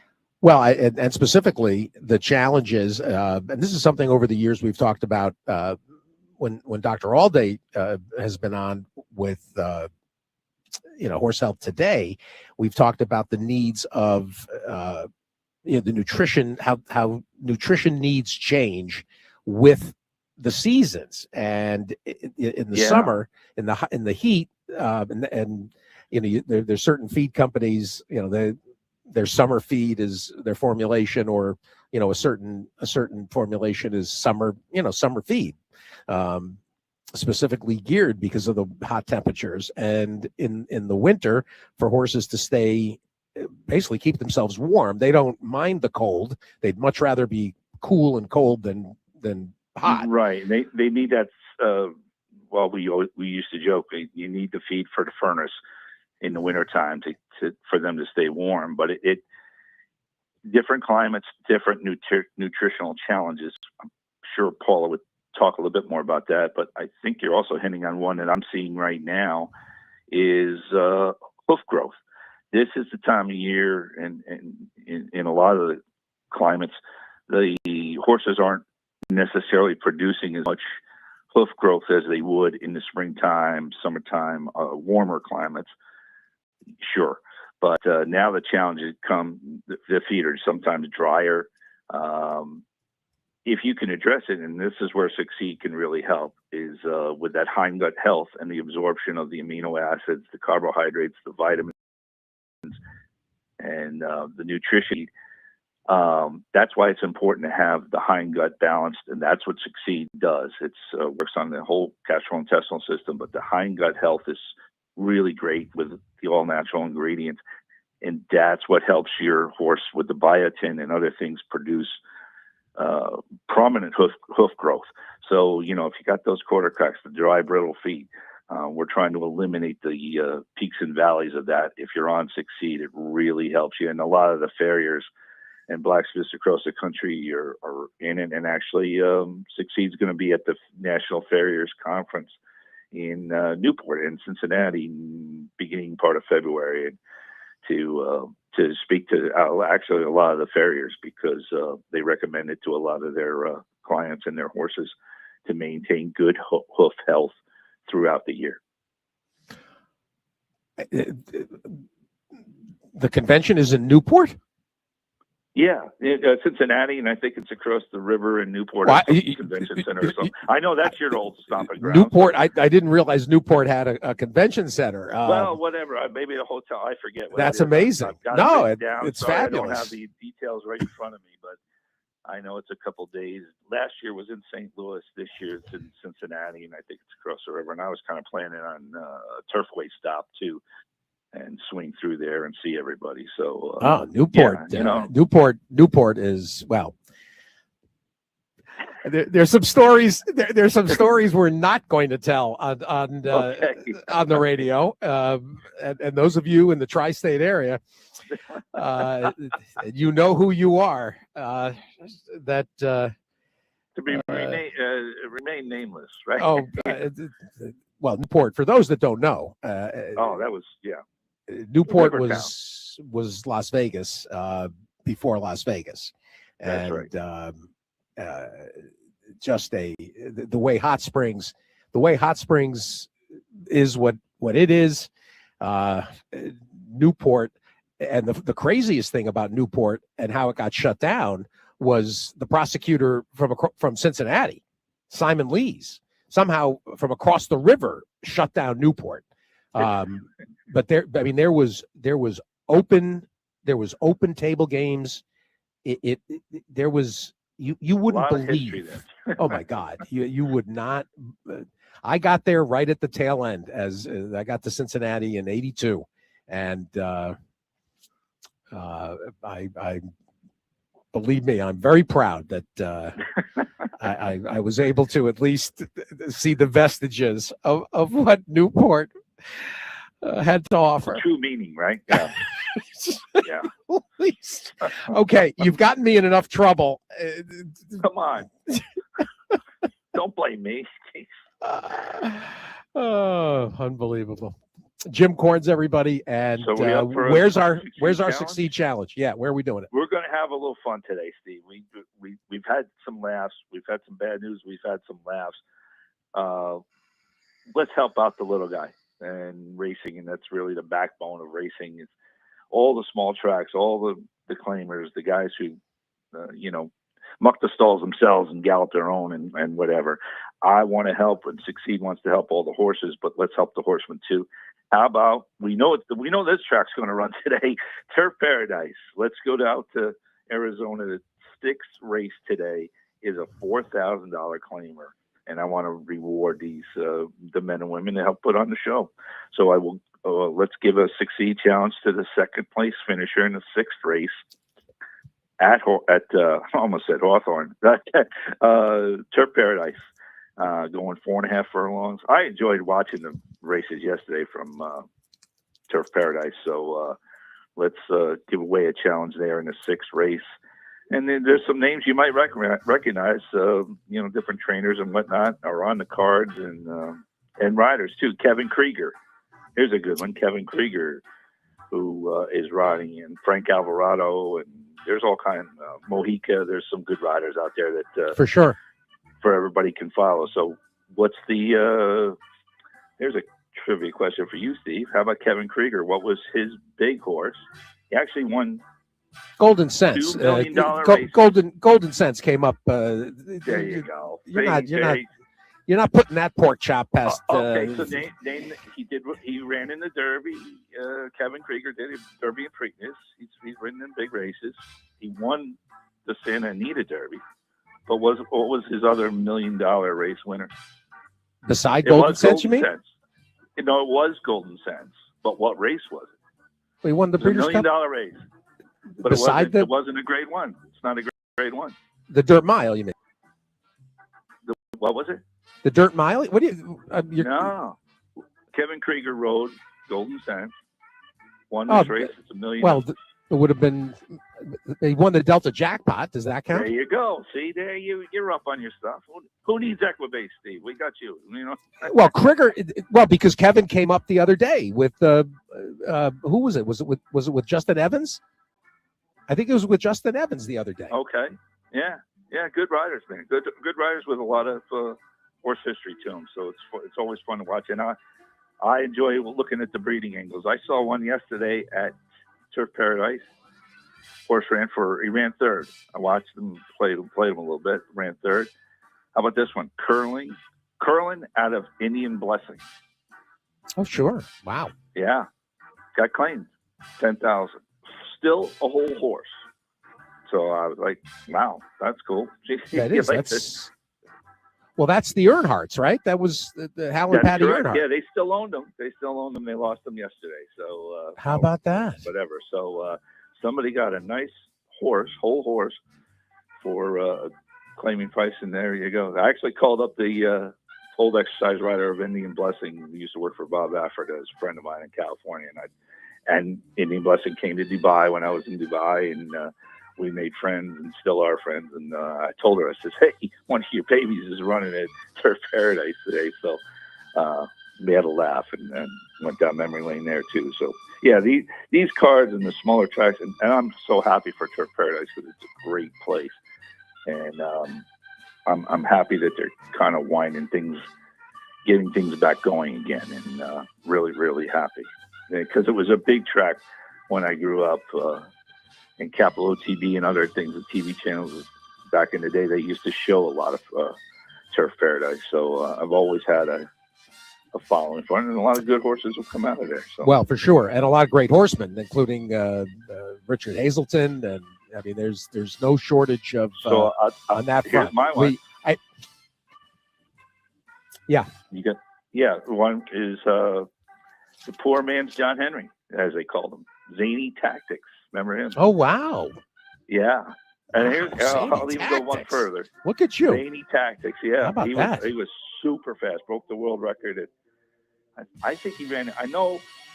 I used to race in the California circuit with. Here's a memory lane one for you. I think his dad started or his family started the horse, Zany Tactics. But the guy who trained him for the most part that I can remember was Blake Heap. Oh, wow. Who is now works with Wesley Ward. Sure. I think he's got the string of Palmettos actually this winter. So he used to have Zany Tactics way back in the day. So yeah, there you go. See, Steve, you're helping me with memory. Who needs preference? Exactly. Jim, I appreciate it. This was a lot of fun. Yeah, a lot of fun, Steve. Appreciate and a nice card today. Nice card at Turf Paradise. Starts at 3:15 Eastern, 1:15 Mountain, and field size 9 by 9 by 8 by 7 by 8 by 9 by 9 by 9. Yeah, before scratches. Definitely. A nice series of races. So good luck to the horsemen, and I do owe Tom Lute a visit. We're going to get Lute in and get an update. Jim Corns, everybody, Succeed Challenge, and we'll put up the QR code. Get a hold of Jim. 75-day trial. If it doesn't impact your horse and you're not happy, they'll give you your money back. Where else do you get a deal like that? Thanks, Jim. All right. Thank you, Steve. You take care. Stay warm. We'll take a break. We'll come back. Second half. Tom Law is going to join us. And who knows? I'm sure he's snowshoeing somewhere, or cross-country skiing, or maybe he's ice fishing. Tom Law. We're going to check in with Nancy Holtis. And speaking of Oaklawn, I just got a cool video from Ron Moquette. Moquette sitting in his backyard, and he's a great all off the racetrack. We'll check in as well with Nancy. I want people to be aware of the contest rescheduling, and then we'll close out with Crafty. We'll go to California, and we've got I sent people the Withers numbers yesterday with Oaklawn postponed, so we've got a nice trio for you. We've got Santa Anita, Gulfstream, and Aqueduct for win using Thurgraph. Back after second half at the races. At the races with Steve Byk on Sirius XM Radio. Who you betting on? How about an app created specifically for horse racing? Naira Bets. We specialize in thundering hooks, fist pumping, and boosting your bankroll with robust weekly promotions, and offer betting tips from actual horse racing experts. Bet all day and night, nationwide. Get the action to thrill horse racing with Naira Bets. $200 deposit match with promo Steve200. Visit NairaBets.com for details. Horses power Virginia's economy, creating over 38,000 good, fulfilling jobs every year. Think about the farmers, the farriers, the feeders, the athletes, trainers, drivers, and jockeys, caretakers and landscapers, investors and interns, veterinarians, restaurant owners, restaurant workers, tour guides, trail guides, equine therapists, and so many more. Now that's horsepower. Virginia's economy wins with horses. The Pennsylvania breeding program is the best program in the country. The stallion awards, the owner bonuses, also the restricted races and the stakes races for Pennsylvania breeds. Last year, 321 Pennsylvania breeders earned breeders awards. 22 Pennsylvania breeders earned over $100,000. We have the best program in the country. Take advantage of the fantastic program that we have. Learn more at pabred.com. Nothing compares to a horse. They inspire greatness, command respect. Because Virginia's horse industry isn't just racing and farming.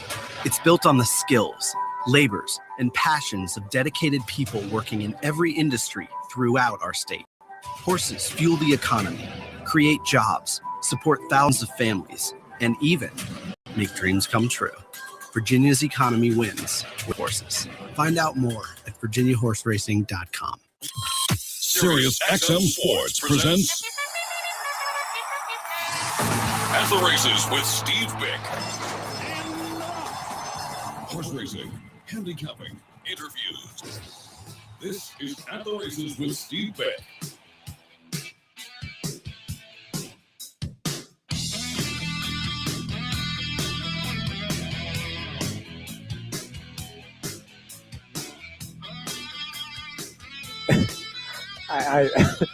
I hope people enjoyed that.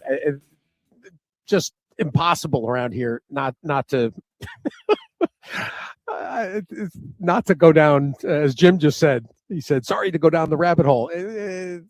Everything's a rabbit hole. It's so easy, to go far afield. But it was all his fault. He triggered all kinds of things. Utica. He mentioned Schultz and Dooley. That got me off on the Mats Brewing and Utica Club. And you know what I didn't bring up? Actually, here's Tom Law. Tom Law might remember this.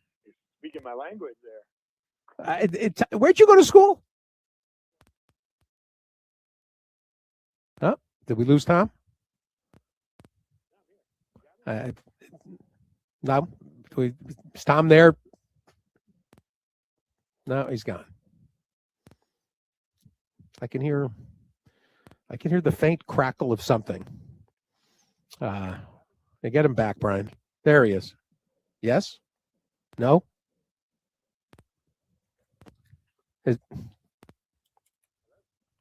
No. Yeah, it's he was he was faint too. I heard the tiniest. He said, "You're speaking my language." I forget where Tom went to school, but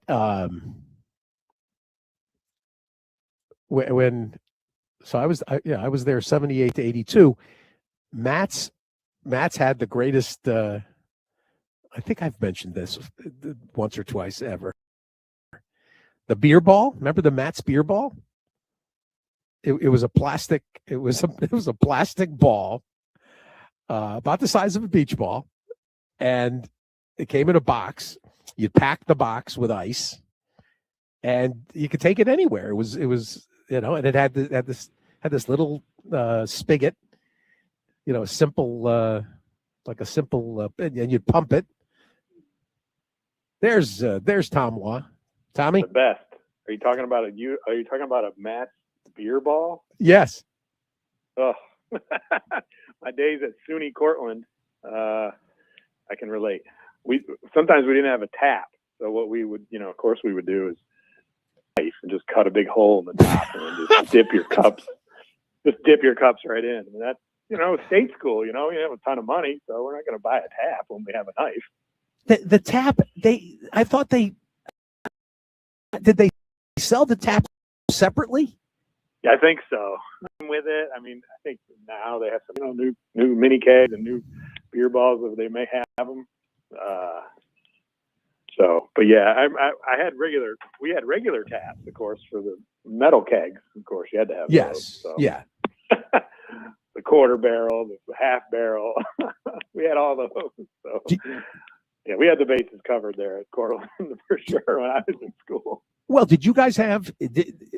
Would you have the beer trucks come and park on lawns with the taps like coming out the side of the truck? Some parties, not for like kind of our own little private little house party. No. But the fraternities. When the fraternities, we would get the beer trucks, and you'd call up Utica Club or Genesee. Who could resist a truck full of Genesee cream ale? Oh man, yeah. I still can't resist. Which goes to we go to the Boilermaker every year, and in Utica, Sean and Joe and I did it last year. I say every year. We've done it a few times. If it times up good with the Saratoga meet, and they have those trucks there, pouring. Now it's Saranac. But it's at the Matt's Brewery. They have those trucks just pouring beer to all the people that ran in the race. It's one of our favorite things that we do every summer. I've brought up the beer trucks to people, and people, a lot of people have never seen them or don't know, had never heard of them. But they were everywhere. Every fraternity party, they park on the lawn. During the nice weather, obviously. Most notably, Fiji. Phi Gam, the Fiji Island party, famously they would have the beer truck on the lawn for 4 days: Thursday, Friday, Saturday, Sunday. It was nuts, right? It was nuts. Yeah. Oh, yeah. Well, when did you graduate? 94. 94. Mm-hmm. Should have been 93. That's interesting. I was 82, and I'm lucky it wasn't 83. Somehow I managed. I had to take a couple extra courses as a senior. I had to take a few over. Yeah. There you go. Well, I got thrown out. Yeah. I got thrown out for a year. Oh, nice. Yeah, that was great. I transferred too. I went to Castleton State in my freshman year. Oh my God! In Vermont, that little Castleton State. Yep. Yeah, which is bigger now, but it was pretty small back then. That's a great little town too. That's like an unknown little hamlet. It is, yeah. And of course, as you know, and as I talk about quite often, I'm in Vermont quite a bit. So I don't quite go through there when I come, but when I drive up, I come through Fairhaven, which is kind of right near there. I love Fairhaven. And every once in a while, I will take a spin through. And yes, Castleton's a neat little place for sure. That is, I didn't know that. You spent time at Castleton. 89 to 90, I was there ran cross country. I was on the cross country team. Of course you did. Of course you did. Yeah. Oh yeah. Yeah. I went Did they from, have a spelunking team? They did. You know, a lot of woods and stuff. You know, of course. You know, Vermont. So I was friends with a lot of guys that were on like the cross country, you know, Nordic skiing team and stuff. Some of those guys were on the cross country team as well. So Well. they kind of did it as like their off season training. So Wow. yeah, they had all kinds of winter love over there. Had an alpine team and all that. But Well, here we are on the cusp of the Olympics. So, you know, yeah, everybody's favorite, the biathlon, which is the craziest. I mean, whoever it was that conceived of cross country skiing combined with target shooting, how it even came about is a little bizarre. It's crazy. Yeah. Oh, agreed. I mean, let's get really tired and then go shoot the gun. Right? Exactly. Not unlike the modern pentathlon, right? I think there's like shooting involved in that too, right? Is there? Yeah, there's usually like, which is a crazy sport, modern pentathlon. My coach at Cortland actually was a guy named Jack Daniels, no relation to the whiskey, but kind of a famous running coach. Over the years, he was a medalist. He medaled in the modern pentathlon, which is like swimming, fencing, horse show jumping, running, and I think shooting at one point. And I think the whole reason why it came about was like it was like a soldier's kind of test or something, you know, like from obviously way back when. Yeah. Yeah. Speaking of, I couldn't help. I heard you earlier talking about going down rabbit hole. What a great segue to have me on. I'm the perfect. Well, you are exactly because I am going to ask you. I'm going to ask you a very important question. I sent a picture the other day to Hammer. I had to drive out to Shushan, out to USHAX. Oh yeah. Nice. And as I'm coming back, there's a little lake called Dead Lake, and that's actually the name of it. And there's an idiot out there ice fishing, and I'm sorry, there's a lot of silly activities. Yeah. Drilling a hole in a frozen body of water. Yeah. And then sitting there in a hut with a heater that's going to melt the ice. It to me, it is the nuttiest thing I've ever seen. And then the ones they drive their cars out onto the ice. Let's add to it. Let's drive out to the hut. Have you? Something tells me you've ice fished. I have not. Oh, we finally threw you a knuckle curve. Finally. Yep. And I was up here I'm up here in Vermont now, and I went and met some friends on Sunday for lunch up in the islands, South Hero, and of course the bay is right there, and Lake Champlain. They were ice fishing the other day, right before we got all the snow. Driving the cars out, trucks, and you see it at Saratoga Lake a lot too. No, I've never done it. As much as granted, I moved back from Kentucky back to the Northeast, 15 years ago almost now. I'm not real crazy about cold weather, and I do go out and run in the cold weather. I've run all winter this year and last year, but I don't like cold weather. People ask me if I ski, downhill ski and stuff, and I don't. I have before. I've never avid skier, but I don't like cold weather. So the thought of the ice fishing, and I don't like the whole you have a little hut and a heater. I'm like, that doesn't seem to work well together. I feel like I would just go straight down into the ice, into the water, right? It's just crazy. I see them out there, and I just laugh every time. And what happens is, I do regular fishing, of course, not often, but I do from time to time. I did a lot more when I was a kid. Of course, you're in a boat, right? You move around. because you might have a spot that's kind of dead. You're not catching anything. With the ice fishing, you're really committed to that spot. I mean, you have the hut and the hole. You can't really move around unless you move the thing around and cut lots of holes. But again, there goes your increasing your chances of maybe going through the ice. I just don't. I can't. I like to fish. I've never been any. Yeah. My father was a good fisherman, and we would go when we would go to the Cape in the summers. We would go on the party boats. Yeah. That was kind of fun. But that's good fishing. Yeah. Mine too. Yeah, my father was. I've been going through a process at home, just kind of going through old family stuff that I have in the basement, and kind of made a project out of it the last couple months, just a little bit here and there, and I've come across a lot of my grandfather and father's kind of old fishing stuff, which is really cool. Kind of gave some to my nephews for the holidays. They were excited, so they've kind of gotten into fishing a little bit. Our family has a place in Ticonderoga, right at the very north end of Lake George, right on the water. So they've done a little fishing in the last few summers. Yeah, it's a great place. The best time of year, of course, is right in the middle of the Saratoga meet for me, so I can't get there as much as I would like, but they've been able to, my sister and her kids, take advantage of that opportunity. So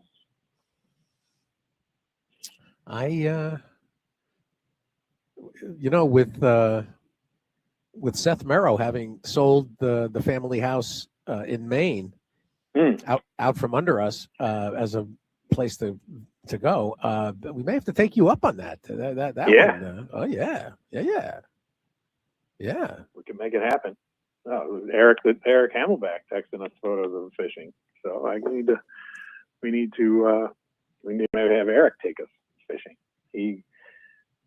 I bet he's good at it. I could see Eric. I could see Eric. I could see Eric landing a marlin. Right? No Can't doubt. you? Yeah. No doubt. In fact, he's a little bit like Quint in Jaws. He's kind of like Robert Shaw with a Louisiana accent. Can't you see him buckling himself quietly into the chair the way doubt. Quint does? No doubt. Oh, right? Yep. He's our guy for that.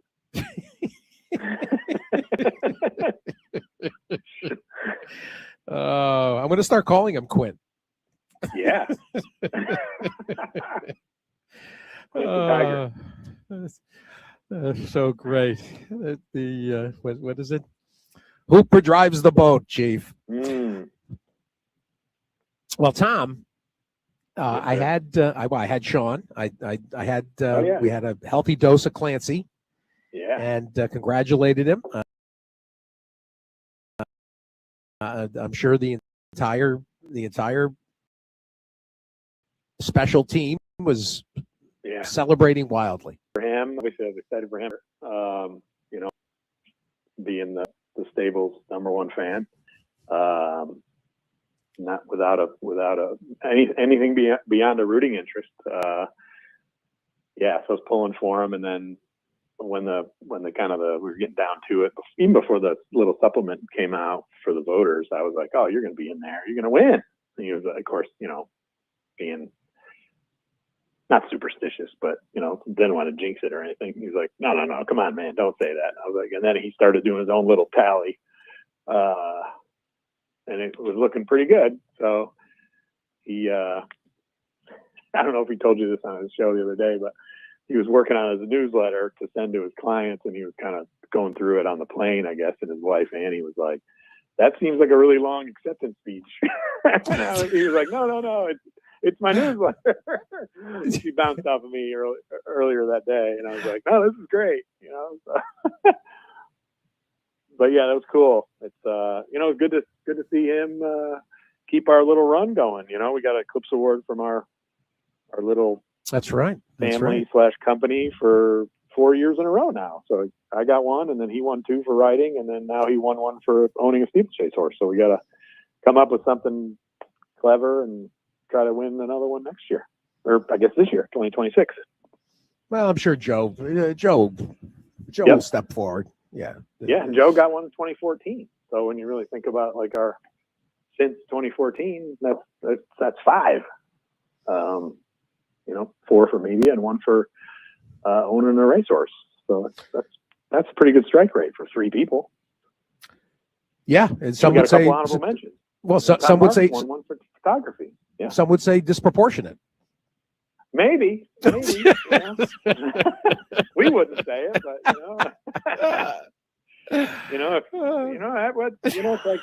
it's like when the teams are football or basketball and they're beating you by 30, and you're mad about them beating you by 30. I mean, do something about it. Stop them. Oh my God. I mean, we're not beating you by 30, but Well, we're trying. We're trying. We care. I think hopefully you can tell, and we care about it. The racing means a lot to us.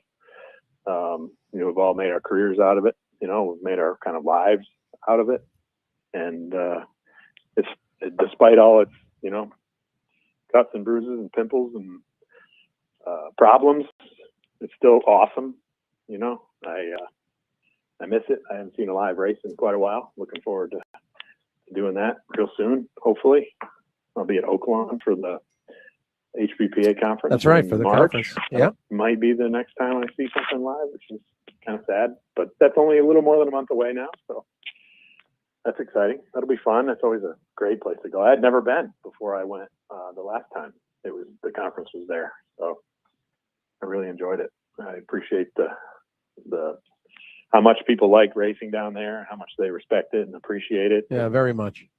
Yeah, I mean, I think that's a big thing. I think a lot of people that are involved in running the track and the fans all kind of have a reverence for the sport and for the place, and I think that's real important. And that places that are thriving, I think you have to have that in order to be successful. Because the fans certainly notice it when you're just trotting out some product that you just expect they're going to enjoy, and just because they have over the years.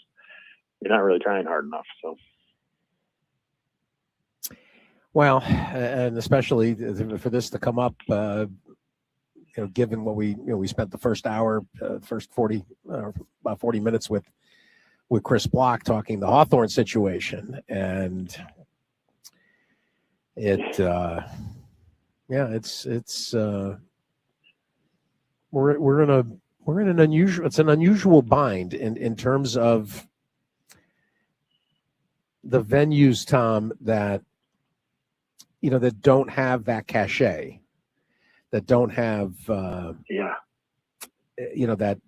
whether it's the ambiance or the certain history. I mean, if it's something of a I don't want to call it routine, because it's not routine to the stakeholders that are involved, and nothing says that that the product can't be bettable and attractive to to horse players via simulcast, etc. But the live gate and having people come to the racetrack will always be important. I mean, we introduced the game, and it's funny this comes up, in the wake of Fox winning their 2 eclipses Thursday. People can get introduced or stumble into the game via some of the televised product that's out there. Certainly a lot of people when they talk about their introduction to the game, they say that the first thing they remember is watching a derby as a kid, so that's in it. But there's also been people who have gotten more into the game with the regular feature of what Fox and Naira have done, over 1,000 hours of televised racing, and then HRTV and TVG when they were both, and now FanDuel. But you need a pageantry, and you need a place for current stakeholders, horse players, and fans to bring friends and introduce the game. I mean, that's vital. Yeah. And I mean, if it's Hawthorne, okay. I mean, that's why to lose a market like Chicago, for there not, potentially not be a bricks and mortar for people to walk into and see living, breathing horses competing. And I've said this as well.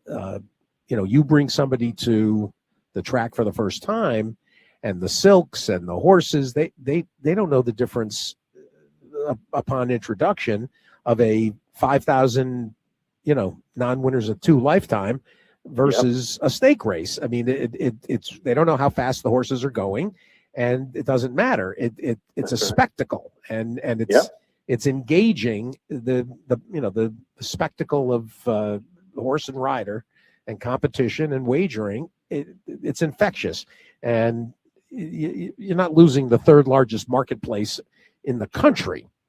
It's inconceivable.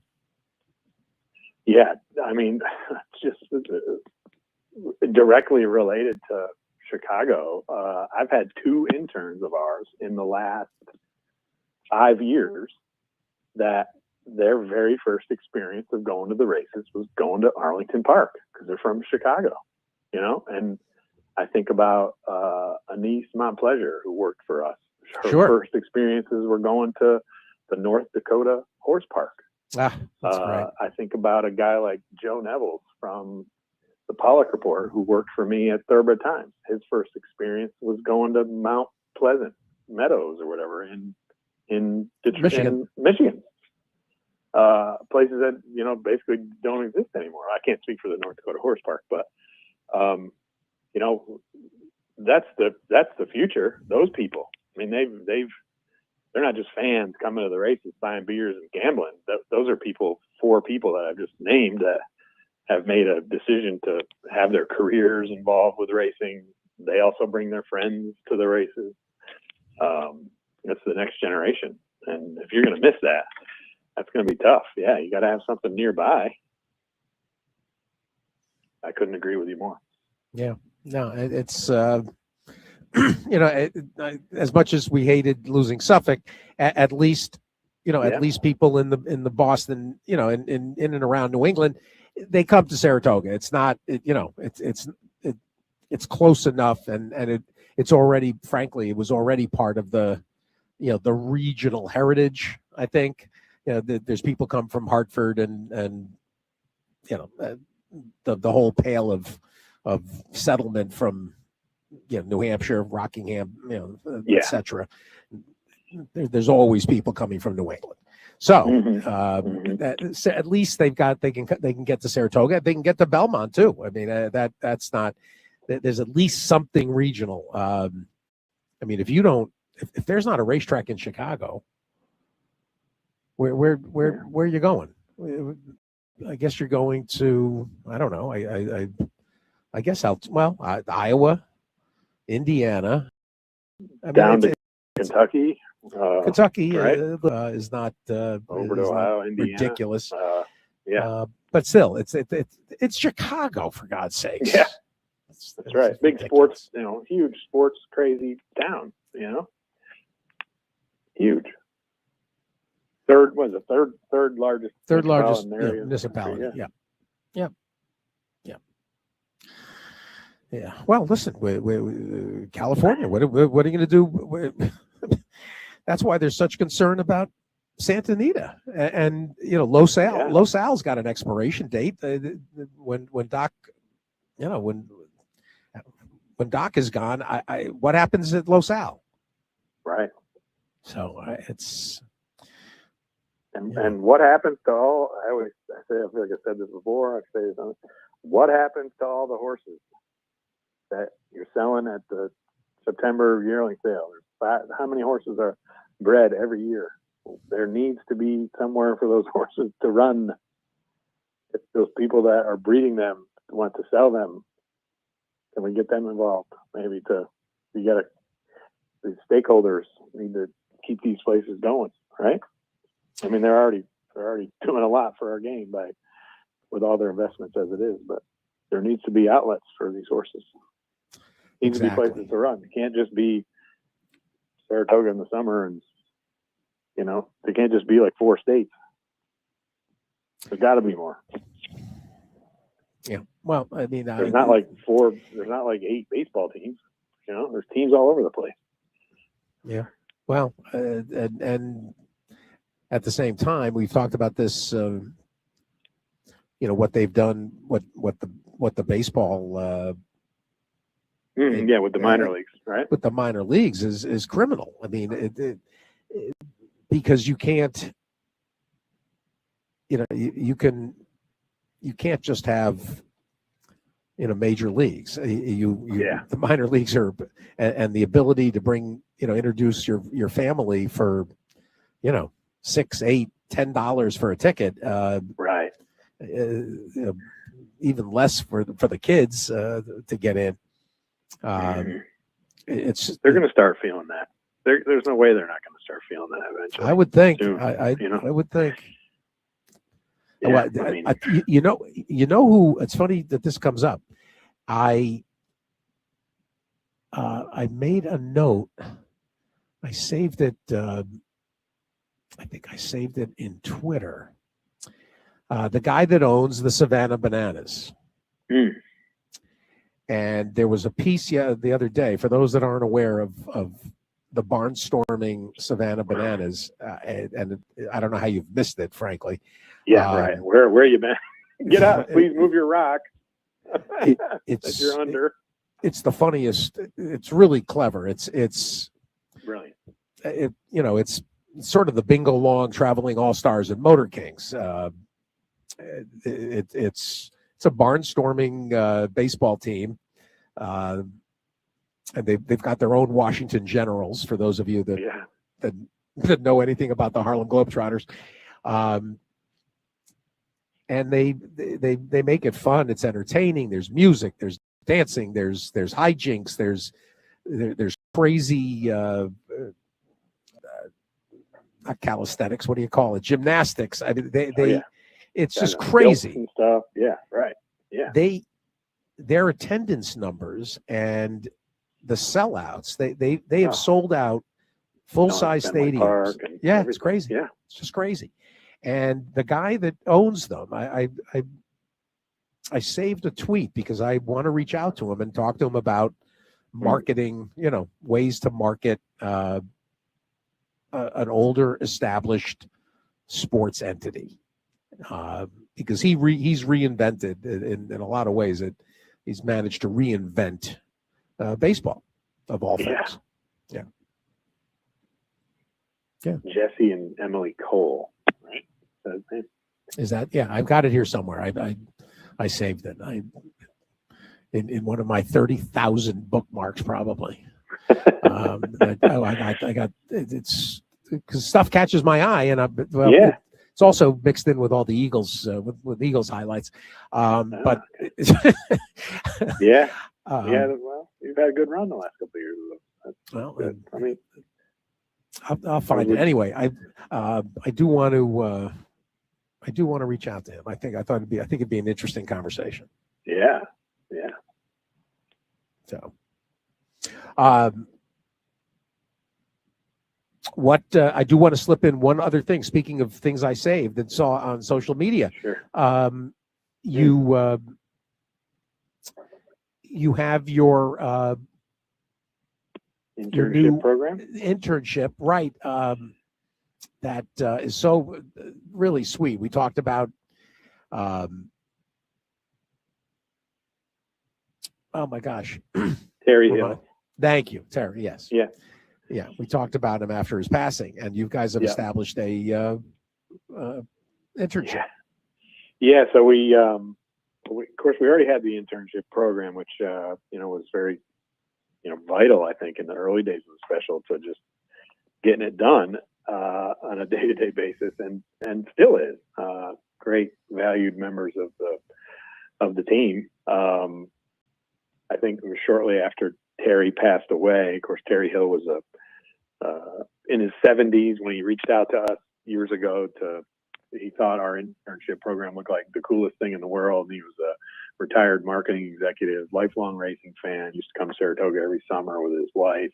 And he saw our interns kind of working from afar and was like, I want to do that. So he reached out to us, and we thought, what the heck, this could be kind of fun. It could yield some really great content, and it could be beneficial for all of us. And it became widely or hugely successful, I think, to us and to him. And he developed kind of his own little fan following, and he proved to be like this mentor kind of figure to the other interns through the years. And so he passed away back in December. And one of the very first things Joe and I were communicating, Joe Clancy, he said, I think we need to name our internship program after Terry. And Sean and I, of course, agreed, and we're like, brilliant, so now our internship is now called the Terry Hill Internship. And it's not necessarily just for one of the people. It's not like a sort of a scholarship or an endowment kind of thing. It's just the whole program is named after Terry. We felt it was a great way to honor his legacy and, keep his memory alive. And the new interns will learn about Terry and hopefully read his story and find out how fascinated with racing he was, and how much he enjoyed it and enjoyed working at the special, and really cherished the opportunity. And we get student interns every year that are cut from the same cloth as Terry, that love it just as much as he did. And it's exciting. And we have a few coming back this year that knew Terry personally. So we still have that direct tie to Terry, but eventually we won't have that direct tie. But it's good to have his legacy live on. His wife was very excited that we decided to do it. So it's if you go to our website, thisishorseracing.com, it's the top story we got up there now. It kind of spells it all out, and there's a few links in there. If you know anybody that might be interested in applying, act fast, because I've actually already interviewed a really good pool of candidates for this summer, much earlier than it used to be. I feel like internships used to be, I'd be making decisions in March, spring break time for college students. And I was doing interviews over Thanksgiving this year. I did a few before the new year. I've done a few more in early January, mid-January. So the window is closing very soon unless somebody comes out of the woodwork. But there's a couple positions that we have on there. So there's the Nice. traditional writer positions, but also we're looking for somebody to help us out with some graphic design and some art if they're interested. So take a look and send me all the info. Everything's on there, who to send it to. So Well, you got to work with me every day. That's the tricky part, but they seem to have fun. No, the team is always it's one of the great sights around the Saratoga season and around the racetrack and the backstretch, the Oklahoma side, everywhere is the interns run. I love it when they get to get on. Yeah.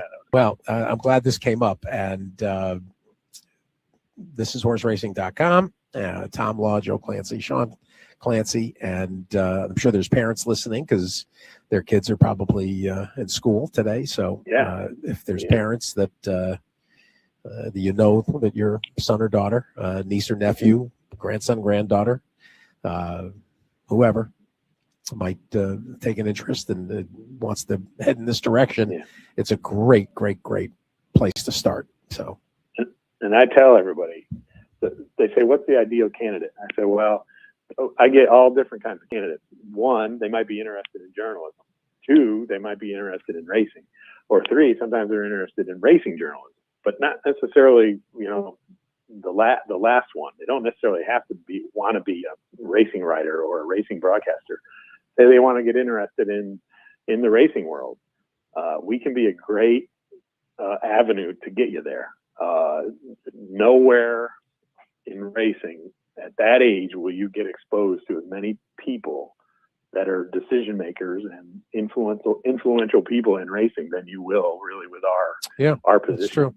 That's true. You know, because we have our interns will interview the biggest owners and trainers and jockeys. They're not doing like just the tiny little, you know, undercard stakes and whatever. They're covering major races and interacting with all the major players that are in town at Saratoga. So it's a great place to start for sure.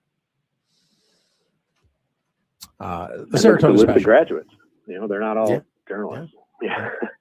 No, well, then that's sort of kind of it shares that common a little bit with University of Arizona, where you know you don't necessarily end up doing something in the game that you had in mind when you got there.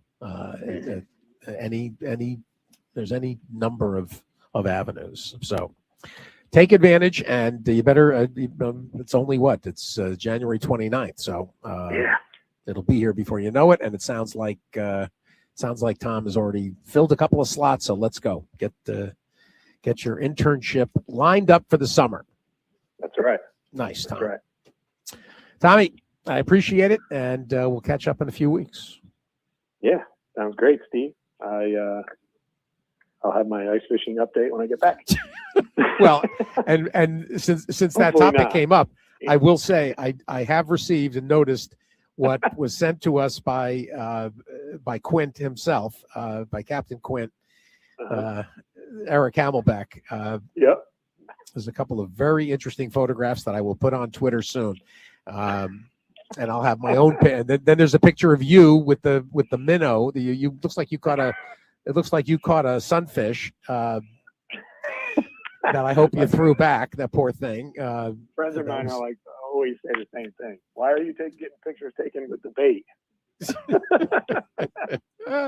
Well, I've got a great picture of me. A long ways away. Come on. Yeah, you know. I'll put up a picture of me with a fish too, except mine is from Legal Seafoods. Yeah, or from Durkin Park in Boston. You dug into the deep archive, Durkin Park. Wow, that's old school. I've been there. Yeah. Right? You've been to Durkin? Yeah, for sure. Unbelievable, classic. where the waitresses will MF you as part of as part of the course of dinner.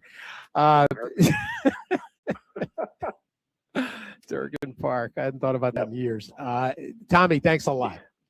Yeah, you're welcome. Have a good rest of the week and weekend. Appreciate it. Tom Thanks, Law, everybody. Saratoga TL. He might be spelunking up a mountain near you. He might be snowshoeing in your backyard at any time, or cross country skiing. Nancy Holtis is standing by, and Nancy, you've probably been ready to get back to work for 2-3 weeks. That is an understatement. So, you know, we not only dealt with the 3-week hiatus that was already pre-scheduled, but now we've obviously been pushed back a little bit further because of Mother Nature. And to say I'm ready for live racing is the biggest understatement you'll probably hear today. I wanted just to catch up, and we gave out the schedule, and it's going to keep filling in the blanks. But let's tell everybody what's going on, and then I want to layer in the first what this also interrupted, in addition to the schedule, and particularly for the 3-year-olds, is the contests, and I want to make sure people know that they've got a chance to either travel and be involved. But let's tell everybody about what has been reoriented up till now. Well, what was originally scheduled to be our opening weekend of the Classic season has obviously now been pushed back a week, and we're super excited to host our very first Oaklawn Horse Players Championship. It's something new that we've been wanting to do for several years, and it's perfect that it correlates with Southwest. There's actually 2 championships or 2 handicapping tournaments going on. But yeah, go to oaklawn.com. There's the Southwest Showdown, which will be on Friday, February 6th, and then the Oaklawn Horse Player Championship on Saturday, February 7th. So you can still get a seat at the table. Again, go on oaklawn.com. We've put it up on our Facebook. We've put it up on our Twitter. and have had some, or excuse me, X, and have some major responses. So we're very, very excited about it.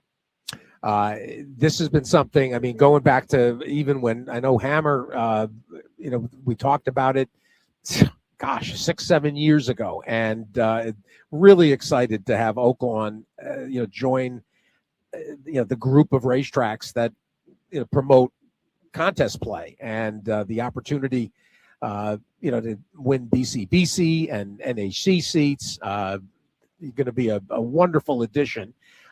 In terms of the format, let me give it, and you can see it obviously on when you go to the website to register, but it's very simple: win, place, exacta, try, and doubles. That's the contest format, and the 2 days now moved to the 6th and the 7th. The Friday, which is Southwest Day, and now Saturday, which is going to feature the Bayakoa and the American Beauty. So the card that was drawn Southwest, everybody, I think, in fact, I got it here. Everybody that might have printed P's, nothing's changing. Exactly. We are just literally changing the date on those past performances and the overnights and shifting everything. And we actually start our 4-day race week. So we will now be picking it up on Thursday. The Friday card, the January 30th card, has now been moved to that Thursday. And as you mentioned, we will run our Southwest Day, that 12 race card, on Friday. And I do want to let everybody know that we've been posting our post times. Anything that's changed, just check out our social media for all the answers, or send me a message. Looking at the card that was just drawn, and we've got on Thursday, we've got let's see, the 5th season. 5th season is the stake, but no, I wasn't sure if it was a 9 or a 10 race. It's a 10 race card. Oh, sorry, 10 races. Yes, yeah. To start things off. Boy, if we think as players and pundits and broadcast teams, if you think we're all anxious, the horsemen, they're pretty anxious themselves. Looking at these fields, Nancy, 10 by 12 by 12 by 12 by 12 by 10 by 12. There's 9 in the 5th season. There's 12 in the 9th, and there's 12 in the 10th. We have got one of the most hardworking racing offices to make sure that these are full fields. And not only the horsemen are ready for this, I think the horses themselves are ready. So our last day of training was back on Friday, the 23rd of January. And horsemen have obviously been waiting to get back. And it's not the snow that we have to deal with, it's the ice. Yeah. And when anything kind of melts, when it does get nice outside, it's just going to refreeze. But I did look, fast forward a little bit to next weekend, and I think on Saturday, it's scheduled to be 61 degrees. So that only is just what we have to expect. You literally get all the seasons in one race meet at Oaklawn. I imagine, let me just check on the overnight. We're drawing Sunday or Saturday. Or for Saturday, that's the only card that's not decided just yet. And as you mentioned, we'll run the American Beauty and the Bayakoa. Very excited for that. We do get to see the return of nitrogen in the Bayakoa, so super excited to have the double champion on our track. And then Sunday's card has now been moved to the 8th. We originally were dark that day because of Super Bowl, but we are going to make up Sunday for Sunday. Well, yeah. That's all right. Why wouldn't you run on Super Bowl? The game doesn't start till when? 6:30. Probably. Yeah, 6:30. But it's usually. But it'll be a fun day. A little pigskins, a little ponies. Exactly. So yeah, we've got a lot of things scheduled on the track, and all of our promotions. We had tons of stuff, lots of giveaways, and that has also been adjusted with our new race schedule. Nance, let's even we'll probably talk next week too, but undoubtedly you already looked at the Southwest card. You got any thoughts about the 3-year-olds? It's interesting because a lot of these horses we're going to have to take into consideration haven't had a chance to train. Very excited. Maybe a good handicapping angle is the shippers, because they haven't had to lose any training. Good point. Very excited that Baffert 2N for the Southwest, $1 million grant. We've got Kenny McPeak well represented, Dallas Stewart well represented. The 1-2 finishers from the Smarty Jones for Mark Cassie also return. But there's a really cool story about a horse that's just broken its maiden, trained by Ray Ashford Jr., named Decode. You bet. This will be his first test around 2 turns, his big step up off of his last performance. But they've got a lot of confidence in this horse. So you have to like when the barn is really behind their runners, especially their good ones. So it's going to be a very amazing 14 horse field. But because it is so far out, I'm kind of waiting to see if anybody does scratch a race because of this lack of training for over a week. Horsemen, if they've been to get to it from the barns and on our backside, we do have the Equisizer, and I believe my husband Paul actually runs Sizer, and all of the monies of the Equisizer do go to Thoroughbred Aftercare. I definitely want to point out that. Very cool. But he's got 150 horses scheduled for the Equisizer today alone. So they have been able to utilize that. Obviously, shed rowing in the barns. But again, it's what the ice is what we're really having to deal with. So luckily, we're going to get, I think, in the 50s today. So hopefully, we're going to have some safer areas on our backside. Just looking at the field, and Butane, who of course actually was cross-entered to go in the Holy Bull, and missed the opportunity because the flight was canceled. So Butane, one of the 2 Bafferts, the other one is Litmus Test, the Los Al Futurity winner. Those 2 come in from Santa Anita. Brad Cox has got that Rancho Santa Fe, who did come to town for the Smarty Jones, but then returned to Fairgrounds. And it's kind of interesting that Cox did that, went back and got a gate work in actually at Fairgrounds. You've also got McPeak with his pair, but one is an Oaklawn base. That's the horse on the outside, Sleeping on Freedom, the 14. But he's also got that Liberty National. And Liberty National, the Maxfield colt, that was a very good second to Asmussen and Chip Honcho in the Gun Runner. Liberty National's been training right along at Fairgrounds. And he feels like a major consideration. So 6 of the 14 are coming from out of town. Yeah, definitely going to be taking that into consideration. And Liberty National certainly looks to be the part, really like that nice little maintenance work that they put in on the 23rd down at the Fairgrounds, as you mentioned, in 49 flat. So Brad Cox, Kenny McPeak has had a very good season thus far. But it's a great point to talk about the horses that haven't been affected by this inclement weather. So that's definitely going to take consideration into my personal handicapping for the whole next weekend. Nancy Holt is with us from Oaklawn, where they've obviously had been part of this literally almost nationwide winter weather that has just interrupted everything pretty much. And this Southwest group should be really good. We've also got the Martha Washington for the fillies as they start moving toward the fantasy. There's some good maiden races. There's that restricted group in the General MacArthur as well. This will be a terrific card. It's going to be a great way to roll into the weekend. Yes, absolutely love that. We're very known for our full fields because of our purse structure. Do want to let everyone know that post time for Friday is actually 11:30. So we're a little bit earlier than we've ever done it before, but we want to make sure that we are able to get all 12 races in. And it looks like the weather is going to be beautiful. So we want everybody to come out, celebrate the return to live racing, maybe the return to normalcy with us at Oaklawn. Thursday, and the Thursday card that's a regular 12:30 start. Yes, Thursday is our only day for a 12:30 start, then 11:30 on Friday. Saturday and Sunday will both have a first post of noon. Well, and I'll send out the link to everybody for the handicapping opportunities. 2 days, Friday and Saturday, the Southwest Showdown, and then the Oaklawn Horse Player Championship on Saturday. And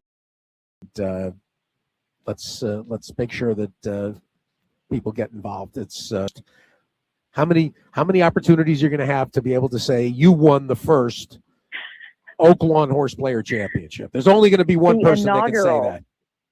Absolutely. Yeah, great prizes as well. The Southwest Showdown winner will receive 2 NHC seats for either 26 or 27 and 4 seats at the Oaklawn Horse Players Championship on Saturday.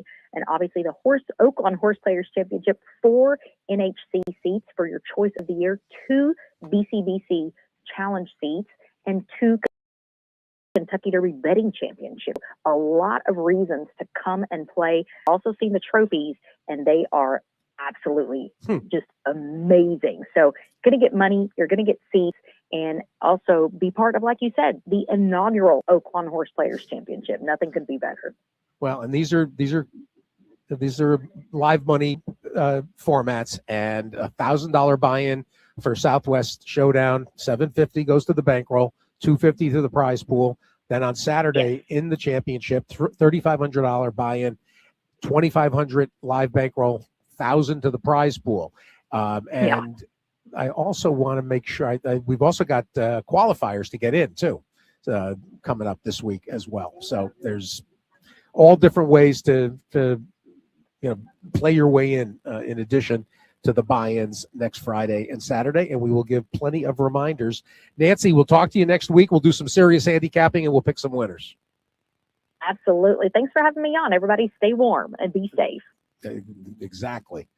And the warm part it's been a challenge. I'm not somebody that I don't get too cold too often, but I will tell you, I've said to Tina, I've turned to her a couple of times, is it me or is it a little cold in here? It's plus the house was built in 1848, so we got those sort of drafty, you got those drafty windows, and you can't replace them because it's they're historic, and this has been, I've lived here 25 years. This is as serious a cold spell as we've had in a long time. Jeff Franklin, is it cold in Monrovia? Steve, we're really panicking out here. I think it's going to be 72 today. And, oh my gosh, well, if it doesn't kill you, it makes you stronger, right? No, it makes you sick, and you can also you can also end up with frostbite. You can lose fingers and toes. No, yes. This is no, nobody loves this. There's a few lunatics. Have you ever gone ice fishing? No, sir. No, sir. Would you ever? Would if somebody you liked said to you, "Come on, Crafty, we're going to go ice fishing," what would you say to them? I'd say, "Have a great time." Exactly.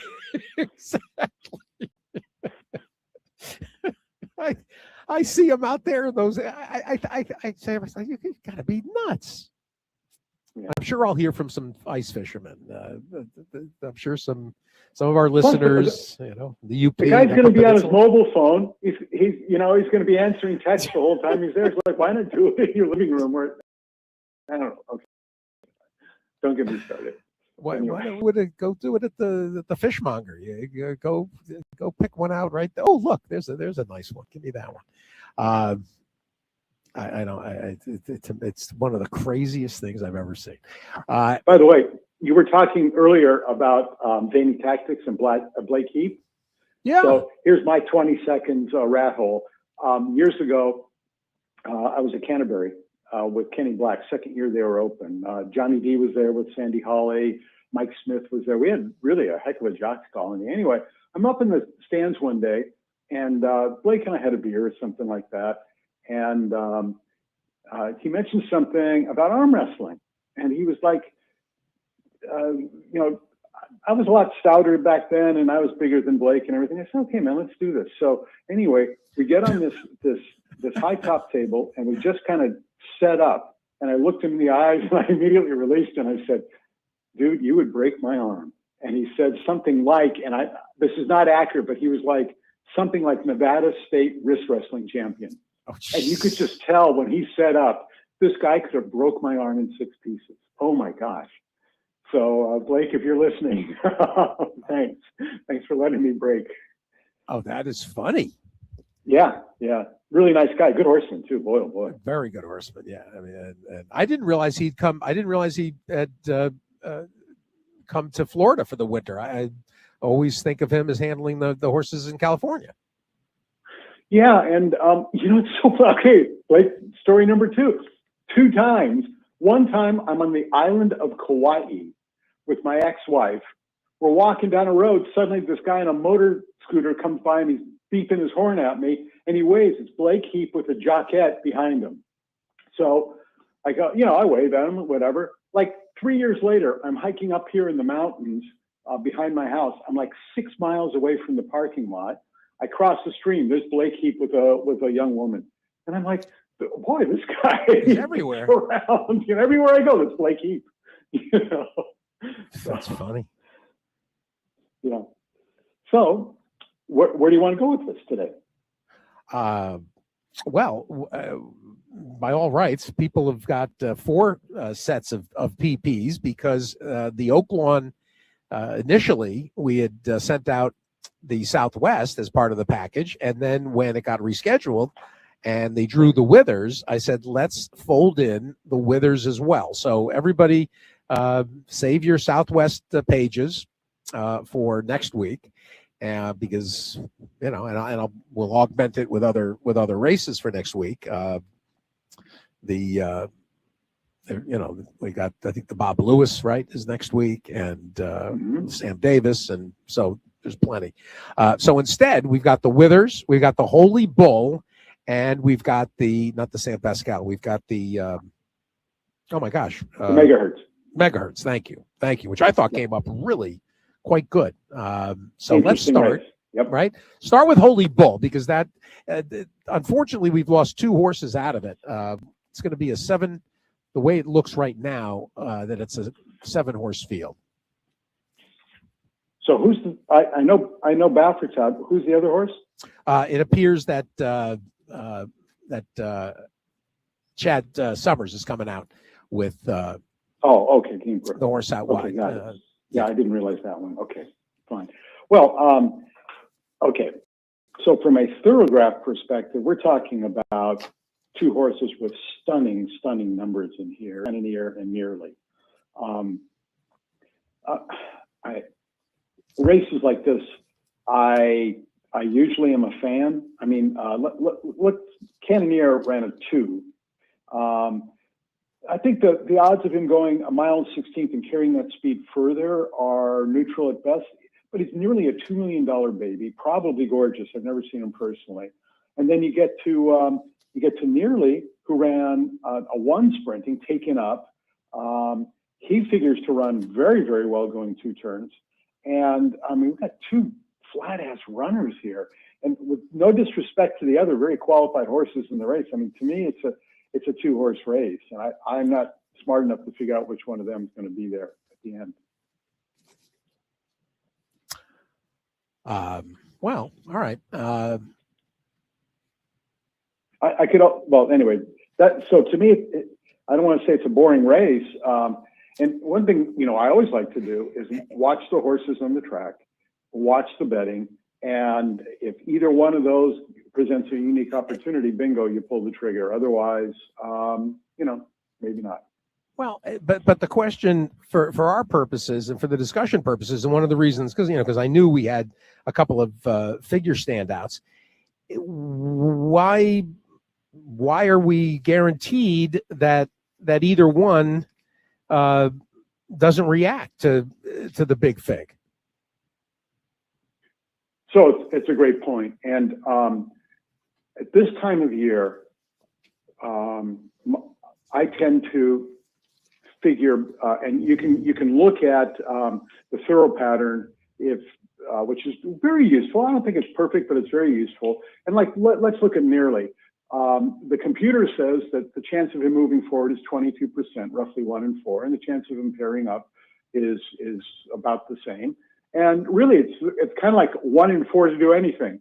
To your point, can he run a new top of 22%? Can he pair up 22%? Can he bounce a little bit 22%? And can he just run a horrible number 33%? So a couple of things lead me to believe that he'll pretty much throw his game down. And one is Todd. The second thing is he has no top. He's never established a level, has every right to continue improving. And, I suppose the next thing is the time of the year. This is when these babies just, teenagers become young men. And so at any rate, at any time, could one of these react? Sure. But again, for my purposes, I have to watch their physicality, watch the odds that are offered, and then either decide to pull the trigger or not. And sadly, I think in Cannonier's case, and for those of you that are looking at the sheets, you can see his entire family on the right column there.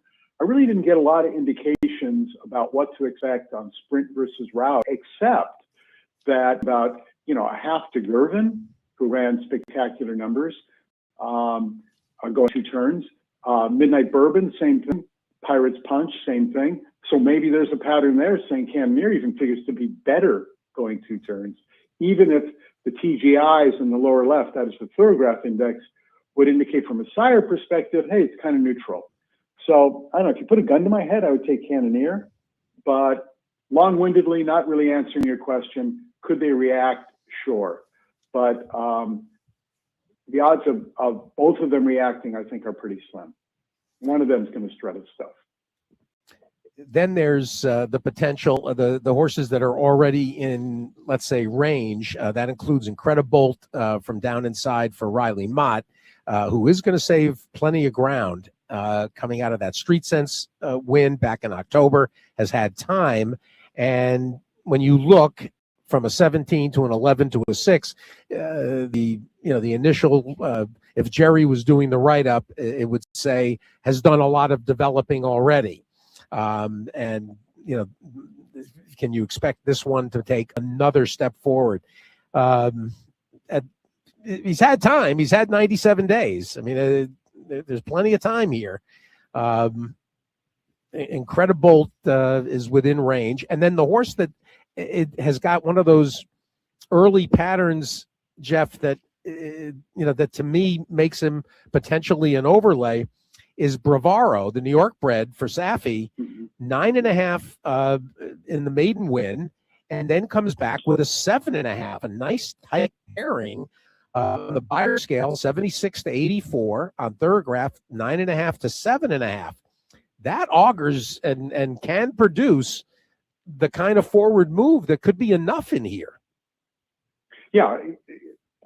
And how many times have we said this, Steve? These horses don't move forward by a point or two. One of these 4 horses is going to move forward 4 points. That's what 3-year-olds do in January and February.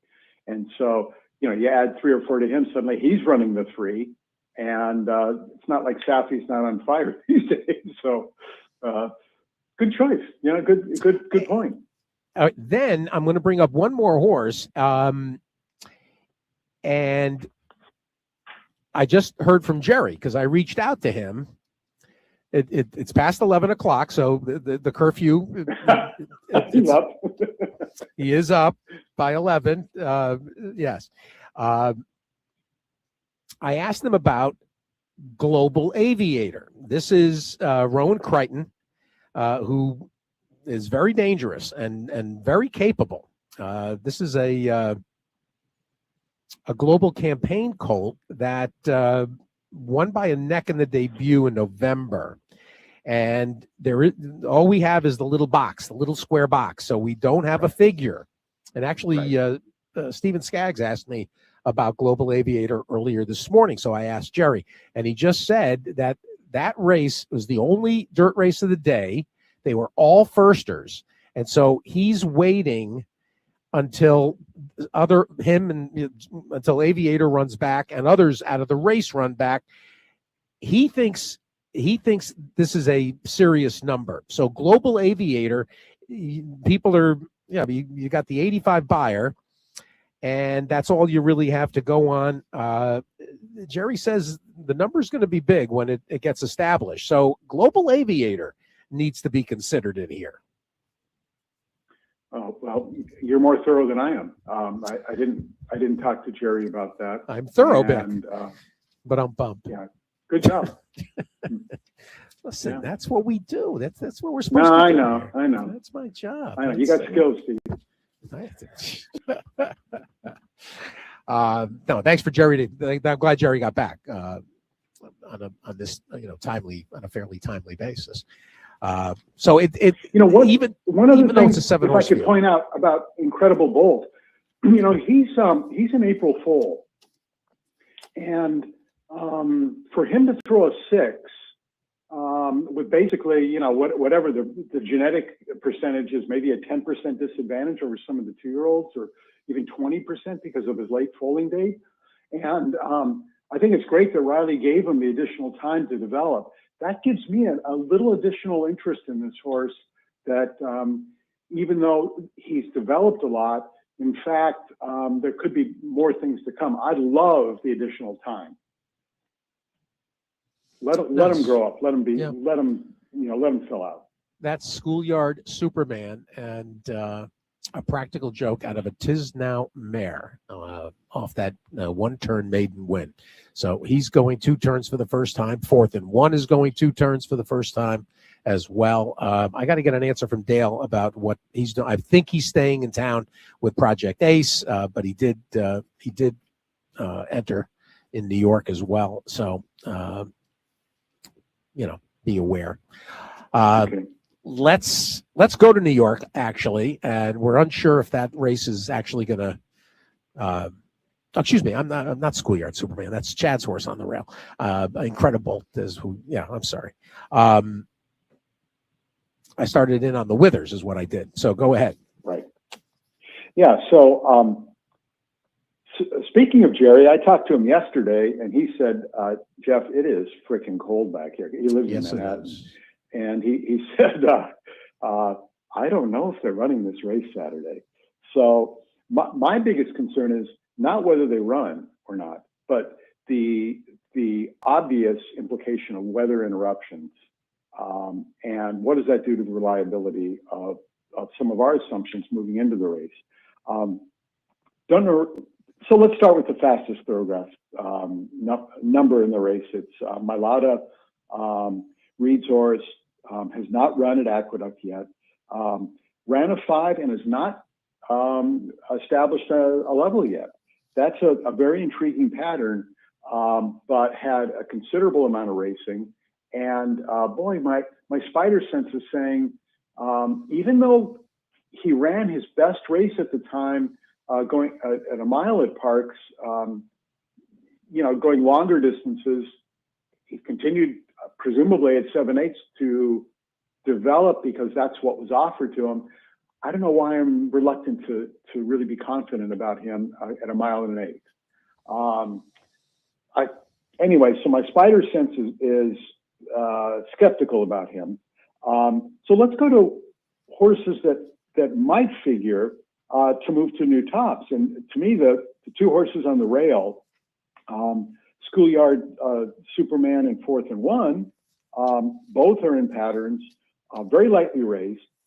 Top horsemen have run over the track and are within earshot of that 5. So either one of them could continue to develop and do something new and exciting. And I thank Joe McKay for sending over the morning line, which wasn't even on Equibase just 10 minutes ago.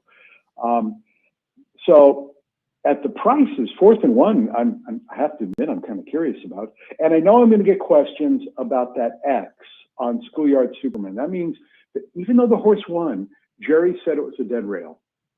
So we have to give like extra brownie points to that 7 3/4 because of the dead rail. basically, if it were, let's say, a neutral surface, that horse might have run a 5 or 4, who knows? So that's kind of scary. And then the favorite is Gunrunner's brother, Ottenho. Did I pronounce that right? I think so. Otino.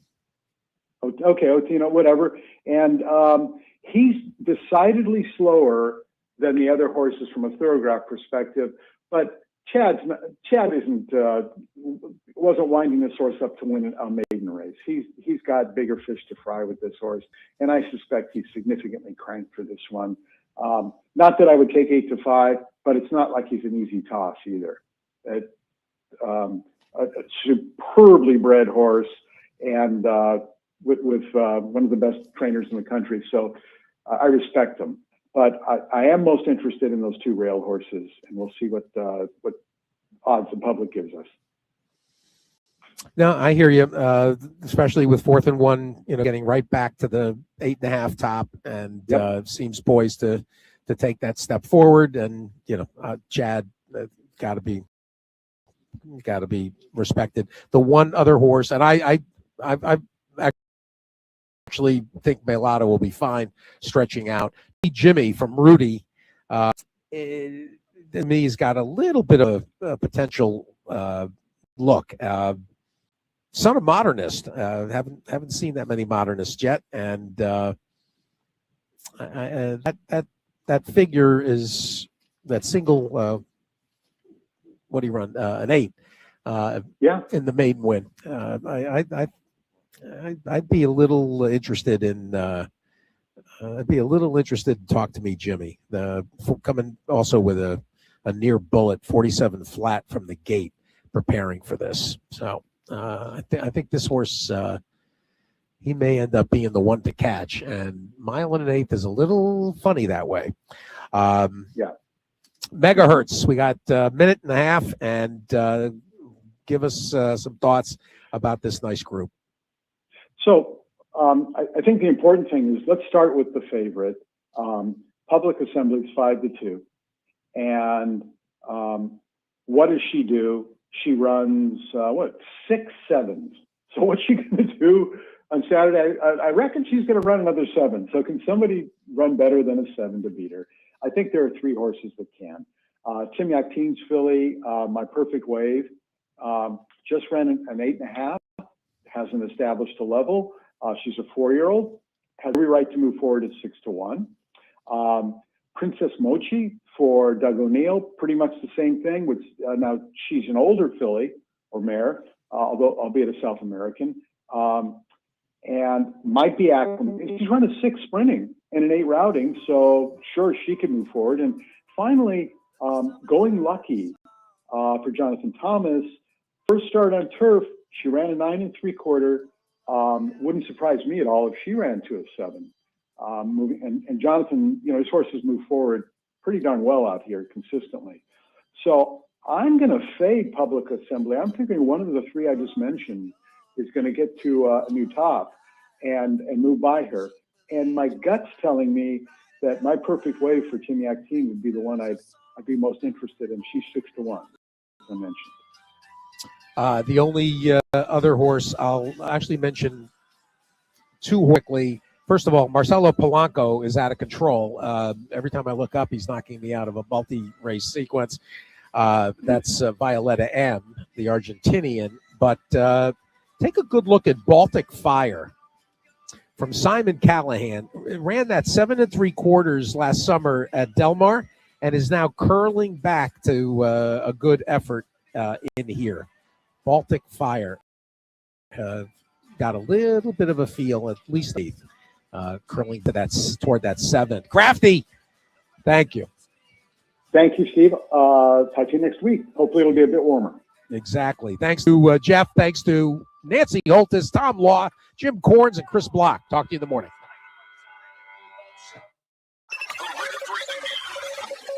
Operations with Steve Byk on Sirius XM Radio. Who you betting on? How about an app created specifically for horse racing? Naira Bets. We specialize in thundering hooks, fist pumping, and boosting your bankroll with robust weekly promotions and offer betting tips from actual horse racing experts. bet all day and night nationwide. Get the action and thrill of horse racing with Naira Bets. $200 deposit match with promo Steve200. Visit NairaBets.com for details. Horses power Virginia's economy, creating over 38,000 good, fulfilling jobs every year. Think about the farmers, the farriers, the feeders, the athletes, trainers, drivers, and jockeys, caretakers and landscapers, investors and interns, veterinarians, restaurant owners, restaurant workers, tour guides, trail guides, equine therapists, and so many more. Now that's horsepower.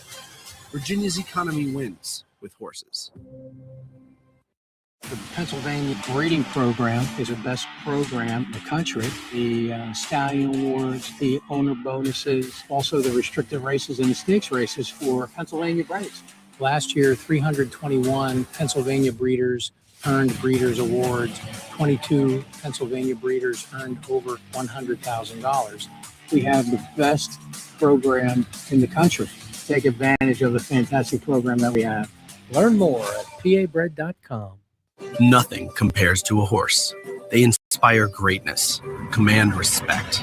Because Virginia's horse industry isn't just racing, farming. It's built on the skills, labors, and passions of dedicated people working in every industry throughout our state. Horses fuel the economy, create jobs, support thousands of families, and even make dreams come true. Virginia's economy wins with horses. Find out more at virginiahorseracing.com.